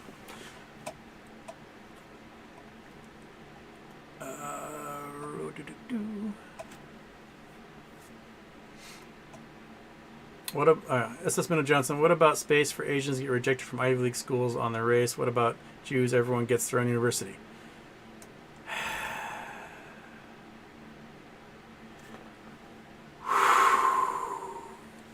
Okay. First of all, people who are Asian are not getting rejected from Harvard University for being Asian. They're not. When the California college system got rid of their affirmative action system, it resulted in way more Asians going to school at California schools than any other ethnicity. And yes, people get rejected based on their race all the time. It happens constantly. Just the white man is not down, buddy. They're not. And I know you want to allude to the fact that, it's reverse racism and, what are white people going to do? They've run every institution, college, bank, major corporation for friggin' hundreds of years. They're fine. Other people being given an opportunity is not at all taking an opportunity away from you. So you need to get this thinking that other people having opportunity suddenly take something away from you out of your freaking head. Stop it. It's a bunch of bullshit. Just because other people have an opportunity to a good life doesn't mean you don't suddenly. It doesn't mean that at all. So it's not some zero-sum game. Just because an immigrant family moved into your neighborhood doesn't mean all of a sudden your neighborhood's going to shit. It just means that family suddenly has the same opportunity you do. So, yeah. No more racial discrimination. Oh, no more racial discrimination.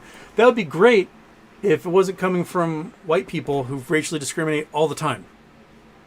Have you not seen the fact that we've got examples almost every week of a black person having someone come in and assess their home value so they can get a home equity loan or refinance with a mortgage, and they discover that their home is suddenly valued at half of what their neighbors are, and then they get rid of all the evidence of a black family living there, have one of their white friends greet the home assessor, and all of a sudden the home is worth twice as much as it was before. This is systemic racism that's built into our society, that if it's associated with a black family, there's no value to it whatsoever. And this is why we have redlining of districts. This is why we had black families for centuries not be able to own the land they lived on. We're stuck as sharecroppers, stuck in ghettos, stuck paying in situations where slumlords were taking advantage of them. It is just...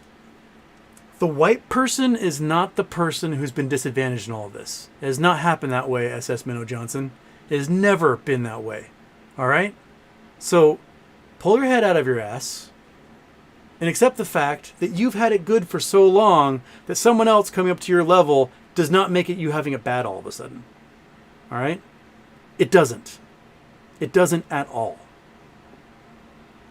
Okay?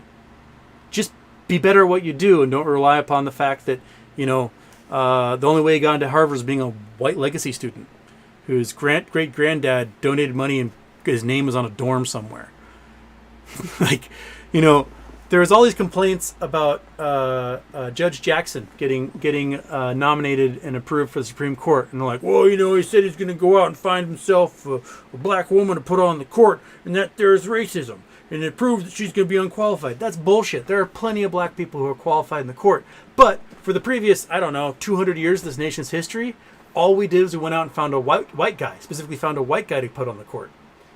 And no one complained then. You weren't complaining, in the 1950s that all we did was put white men on the court.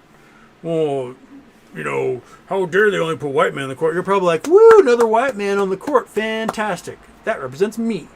So now we've got people from another perspective, from another life experience, suddenly lending their views, opinions, and experiences to a court that should have represented them for hundreds of years and hasn't. And that does not mean they're unqualified. It means that they are supremely qualified and supremely qualified. Ketanji Jackson Brown, she has more qualifications to be on Supreme Court than any justice currently sitting on Supreme Court. She's handled more cases at more levels. She's as a lawyer, handled defense and prosecutions. She's fantastic, and she's highly qualified. So yeah, trying to seek out representation does not put the white people at a disadvantage. It does not. All it does is it lends credence to the fact that people grow up in different situations, experiencing different things, and have different viewpoints on stuff. Old white men have no idea what it's like to live your life as an other. They don't. SS Minnow Johnson, I urge you to move to Hilo, Hawaii, and try to find a rental unit. Go there. I want you to know what it's like to be othered in a population. It sucks. It does. It really, really, really, really sucks. And as a young college student moving to Hawaii, I had never experienced that until that point, being the minority race in a place and having people be like, fuck you, Hallie. It is eye-opening. It's eye-opening to see what it's like for other people to live their lives in so much of America when they're like the only black person in a room, or the only Asian person in a room, and so on. The only gay person in a room. They have been disadvantaged for so long. What's an example I like to use? So imagine you've got a metal ruler. Remember, like in your math classes in school, they gave you those stainless steel rulers that had like the cork back on them. I don't know if you guys remember using those things. So like, imagine that ruler was bent so far in one direction that it overtook the elasticity of the ruler and it was just kind of bent in one way. In order to get that ruler back flat again, you have to bend it all the way back the other way beyond elasticity. And so when it finally flattens out, it's a straight flat ruler. You can't just like try to bend it back flat and leave it there because it will still be biased towards one direction. We've got hundreds of years of minorities and underrepresented people in this country who've been disadvantaged for so long, and the advantages only going to the white people. That, yeah, sometimes you got to like bend it back the other way a little bit, and like make a valiant effort to get representation, to get people those life experiences, to make sure people in those communities have college educations and decent living situations, and have the ability to get mortgages and jobs and all that stuff. Because that's the only way we can actually make an egalitarian system where people are actually treated equally in the society, is if at some point folks from those communities are in positions of power they've never been before. So yeah, that's why. That's why, man. So, take your little boo-hoo whiny bullshit and fuck a duck. Like, Jesus. That's just Minnow Johnson. It's racist to suggest you know my life based on race or the lives of other races simply because of the color. Very sad. Dude, that's exactly what you're doing. That's exactly what you're doing, man. All you can do is see it from your perspective as a middle-aged white male, and you have no clue. You have zero empathy or experience or sympathy to be able to view something from someone else's point of view. None. And your comments show that very much. They do. All right? You did not grow up in a red-lined area that was essentially a slumlord haven, where your family could never get generational wealth because they could never pass real estate on to other family members. And we have so much of our country that have been screwed by this. You weren't part of a population that was like living their life, and the 100 million people living on the continent, and then a bunch of white people showed up, gave you all sorts of diseases you had no immunity to, wiped out 90% of the population, took all of your land. And whenever they put on your reservation and they discovered that there was resource on the reservation, they kicked you off that reservation and put you on another one.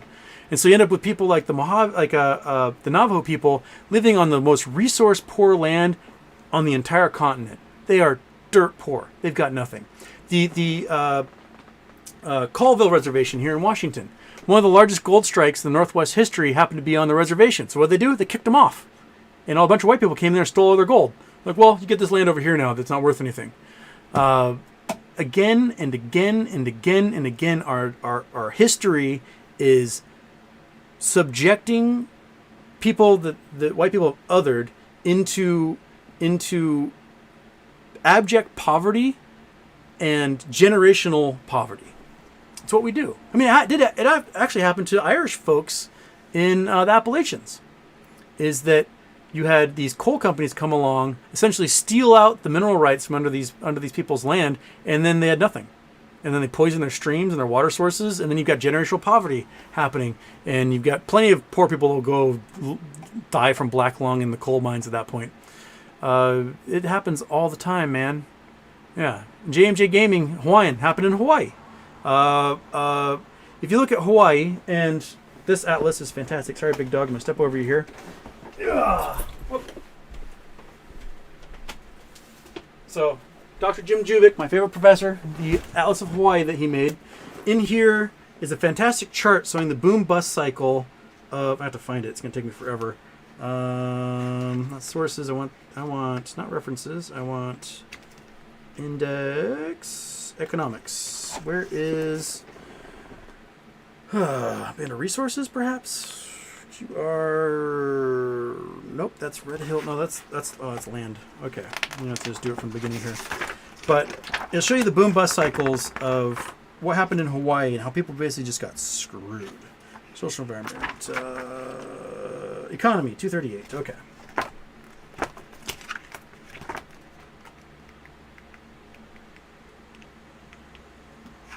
$244, 42, 40... All right, 238. Okay, here we go. Right off the bat, first chapter. Here is the graph showing basically the boom-bust cycles of what resources were exploited out of Hawaii. At first, we had sandalwood. The Chinese love sandalwood because it smells delicious. So a bunch of white people went in there and cut down every single solitary sandalwood tree. So that sandalwood is now extinct in Hawaii. There was an endemic sandalwood to Hawaii that no longer exists because they could trade to the Chinese for cash. Next came along was whaling. There were tons of Hawaiians that were forced into the whaling industry, and they went out and they ravaged the seas and they killed all the whales. Next came along with sugar mill. Well, the sugar mills closed in the 1990s because the corn lobby basically convinced the government to subsidize their corn syrup, corn sugar, for everything. So the sugar mills will shut down. Last one was in 97, I believe. And then all of a sudden Hawaii is 25% unemployment. Then it came along pineapple, but now pineapple's all grown in Central and South America. And then now the military and tourism. And each step along the way, the Hawaiians themselves have either been exploited for their land, for their labor, or left out entirely from the benefits of these things, man. It is a history that happens to these folks every single solitary time a colonizer comes along. They will use the others, and they will whip them and work them to death. And they will say, oh, you know what? You should just pull yourself up by your bootstraps. Says a guy who inherited a house and a job and everything else. It is just bullshit. The stronger folks won in Hawaii. Stop basing on race. 90% of the population of Hawaii was killed by the common cold, dude. There were more people living on the big island of Hawaii than live in the entire state of Hawaii today, prior to conquest and contact by Europeans. The common cold killed 90% of them. It's not that the stronger folks won in the end, it's that we poisoned them all. We killed them all with disease. The same thing happened to the entire Western Hemisphere.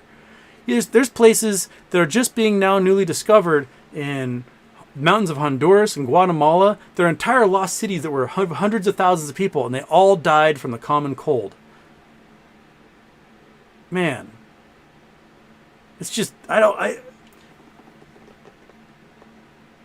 think the only way you'll be able to see is if you experience it yourself. Like, if we were to drop you off in a favela in Brazil with no ID and no money, and you had to figure out how to start from zero, that might be the only way you could see what it's like for a lot of these folks who start life way below you.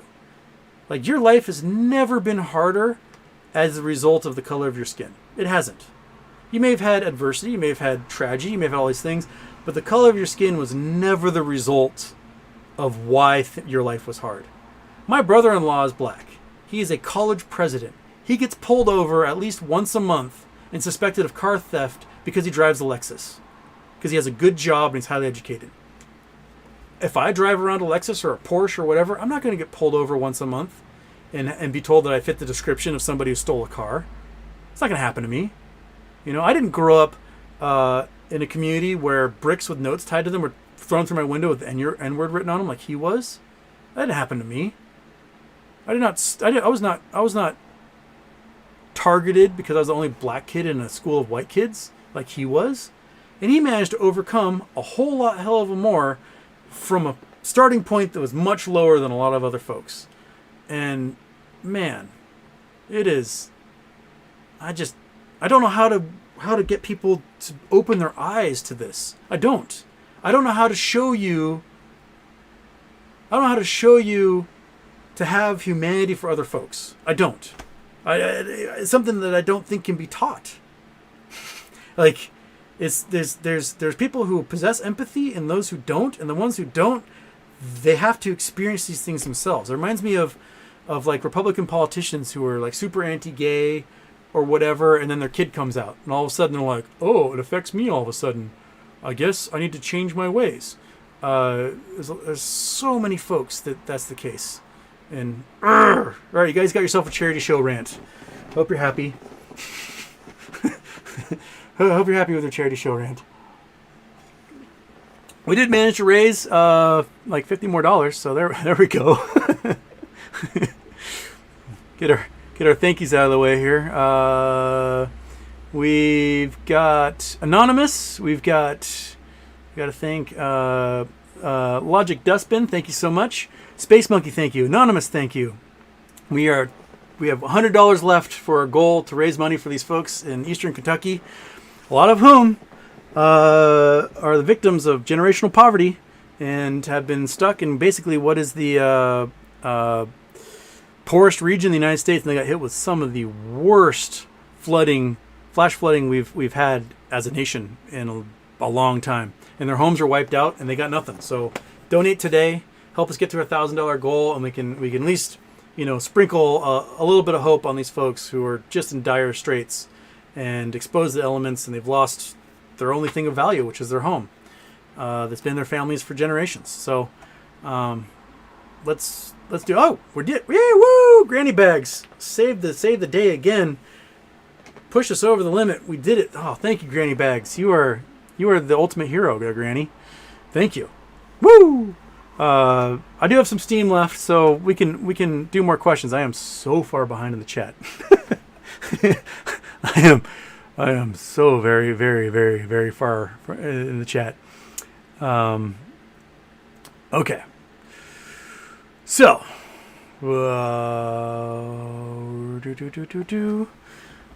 let's scroll down a ways. We can probably get to a lot of people that are either high-fiving me or hating my guts at the moment.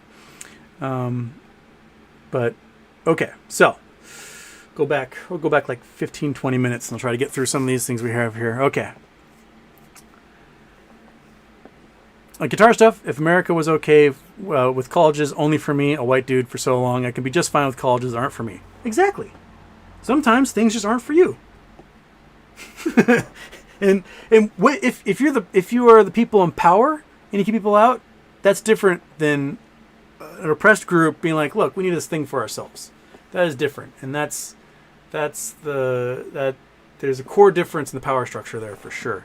I was hoping for a flat Earth rant, but I guess this will do. That was a 20-minute rant. I went on one there, didn't I? Okay, all right.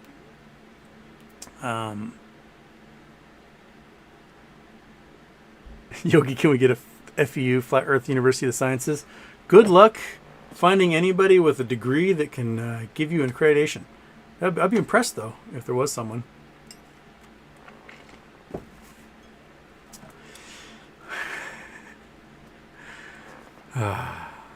Okay. Add to the Houston's highlights list.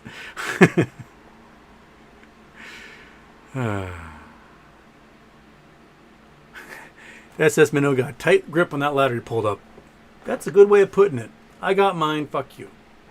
That's kind of how it goes, man. Alright. Guitar stuff, the only guy who's a wider square on this chat than me is Houston. And I've done just fine in America. America's not keeping me down. It's true. It's not keeping me down. At all. I've not lost out on anything as a result of being some middle-aged, boring white guy. At all. Yeah. Ah, there we go. All right.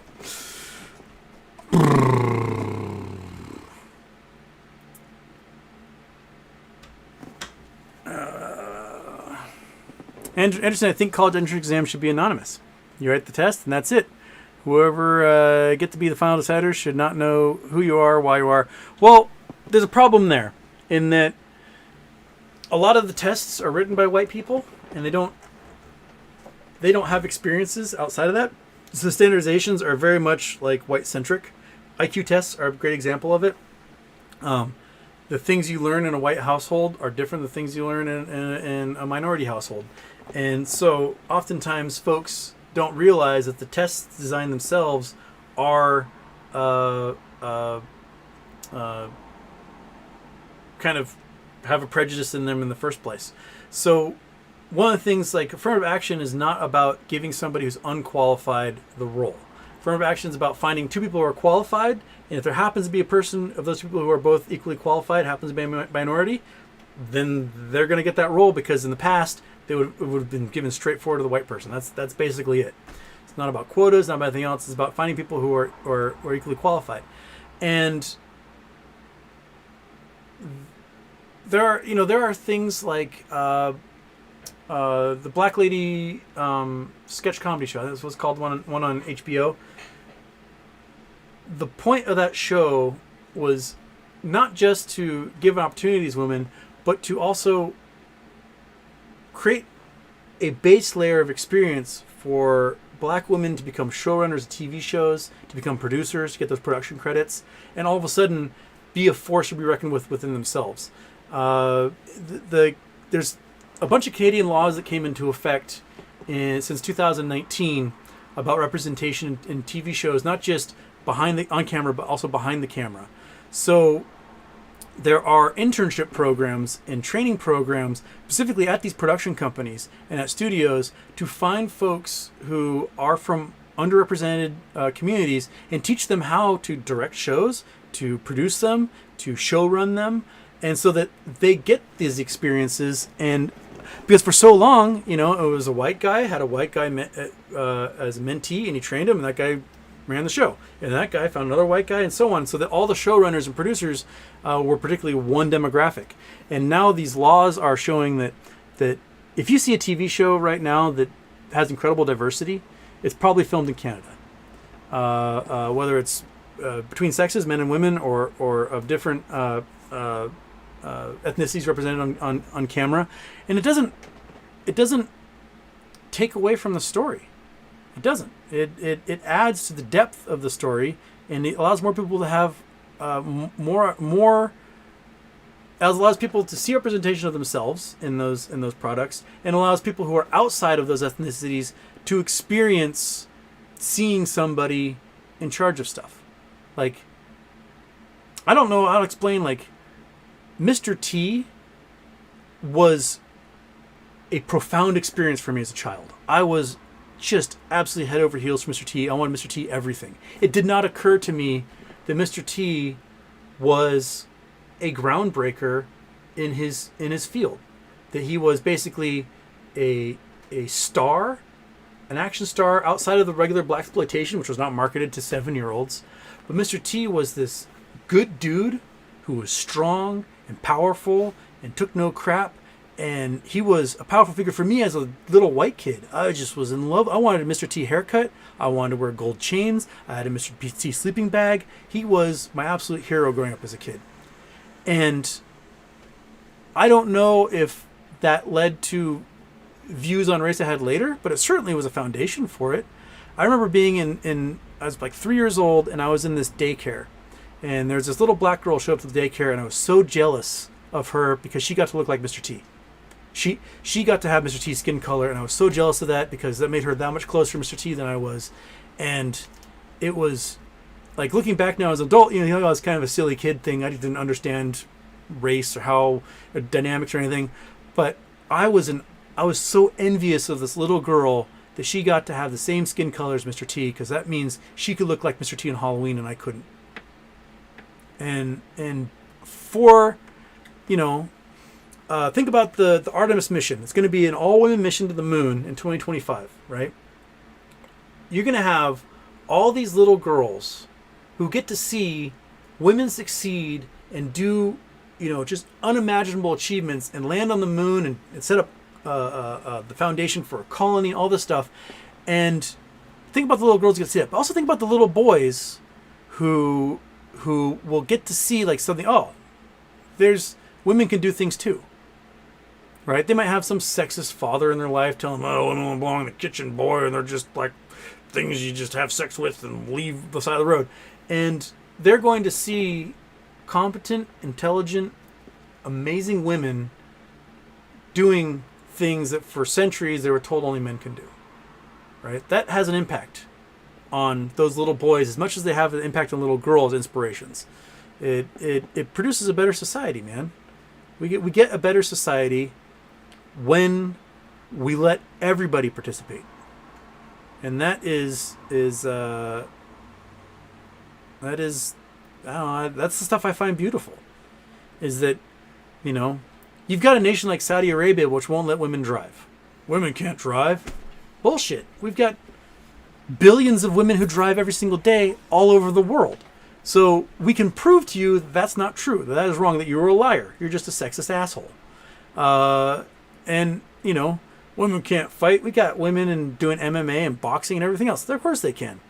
There are differences in biology to the sexes in general, but opportunity should still be there for folks. Their brains are still brains that are bigger than all the other animals. They still have opposable thumbs. They still can come up with great scientific concepts.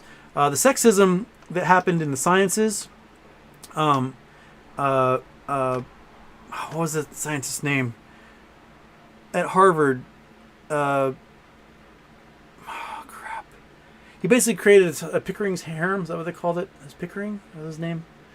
He was a scientist, and he liked playing with the telescopes and to take pictures of things, but he hated doing the actual science. And so he hired all these women to basically categorize all of the stars that he was taking pictures of. And the systems we use today for categorizing stars were created by a room full of women. And then Pickering took credit for it. But inadvertently, through a bet, he basically had a useless grad student, and he basically said, I could find a woman to do your job for you. And he went out and, as this weird, spiteful bet, found a bunch of women to do basically all his work for him, and they kicked ass at it. And they're better than all the other astronomers. And the systems we use today were based upon those women. Payne, Dr. Sylvia Payne, she's the one who discovered that most of our universe is made up of hydrogen and helium. And people did not take her work seriously. So her doctoral thesis was about how, hey, the sun is mostly hydrogen and helium, and everyone's like, bullshit, woman. And it wasn't until her dissertation advisor, her doctoral advisor, basically published the exact same paper 4 years later. Everyone, oh, wow, here's a Nobel Prize. Fantastic, good job. And, you know, that system went, what's her butt at Oxford, who discovered that pulsars were the centers of previous supernovas. She wrote her paper. Her doctoral thesis advisor is the one that got the Nobel Prize for it. She did all the work. It was her discovery. She didn't get the Nobel Prize. He did. Like, these are just the systems that we're in, man. And, like, that's not going to happen to me. I'm a white dude. People give me credit for it. People give me credit for things I don't do. Like, people are like, oh, here's Sway is the creator of the T plus 90 theory. I am not. I just read stuff a year and a half ago on Superstonk and talked about it on here. That's all I did. I'm not the creator of it all. People want to make me the creator of it. I didn't invent T plus 90. It's always existed. I just happened to talk about it, and someone pay attention to me for once in the AMC boards. That's it. I did not create it. I just happened to talk about it while other people were talking about it, but then all of a sudden people just want to put this creator assignment on me. It's rah, rah, rah, rant. We're well past $1,000 now. Thank you so much for donating, folks. I love you all, even if you get me screaming and yelling and shaking my fists and turning red in the face and having to like show you evidence of exploitation inside of atlases. But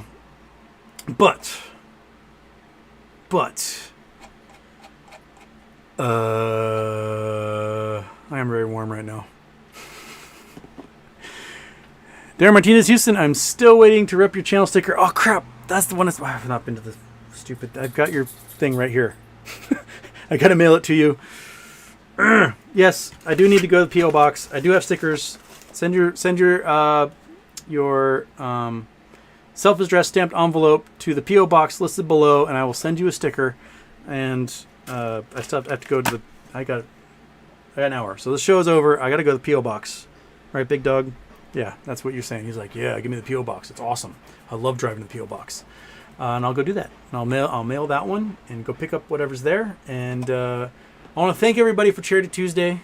Even if you got me going on a 40-minute rant, you guys seem to love it when I just lose my shit. And I want to thank you all for donating. Charity Tuesdays are fantastic. Being monetized in YouTube for a year and a half, I've made $14,000 in total. You guys have donated now $27,000 in that time. So I want to thank you so much for doing it. They are the best shows. They warm my heart to see you folks be able to give, even when like we have bad days and the market's down or whatever. We still fulfilled every single solitary goal that's been set forward, and I want to thank you for that. And I just want to like high five every single one of you, give you a big giant wet sloppy kiss, and thank you for opening up your hearts and wallets and to donate to these folks, because at some point you're going to need it too. Face it, there's going to be something that happens, natural disaster, tragedy, whatever, and you're going to need somebody on that end to help you out. And so it's just a cycle of giving that helps out and helps us all go along. And you know, I love it. I love you all for joining me, for the 300 and whatever of you that managed to come in here. And I like learning, I like teaching, and I like doing good when we can do it. So Ideas for next Charity Tuesday. I was sent a couple. I got to go back and remind myself what they were for Charity Tuesday in September. So please come on, send your ideas to me, and we'll find a good one for when is Charity Tuesday in September? It will be September 27th. So September 27th will be Charity Tuesday. So we'll see you for that one. And until then, I'm going to give you this, and then I'm going to go to the P.O. box. Wow.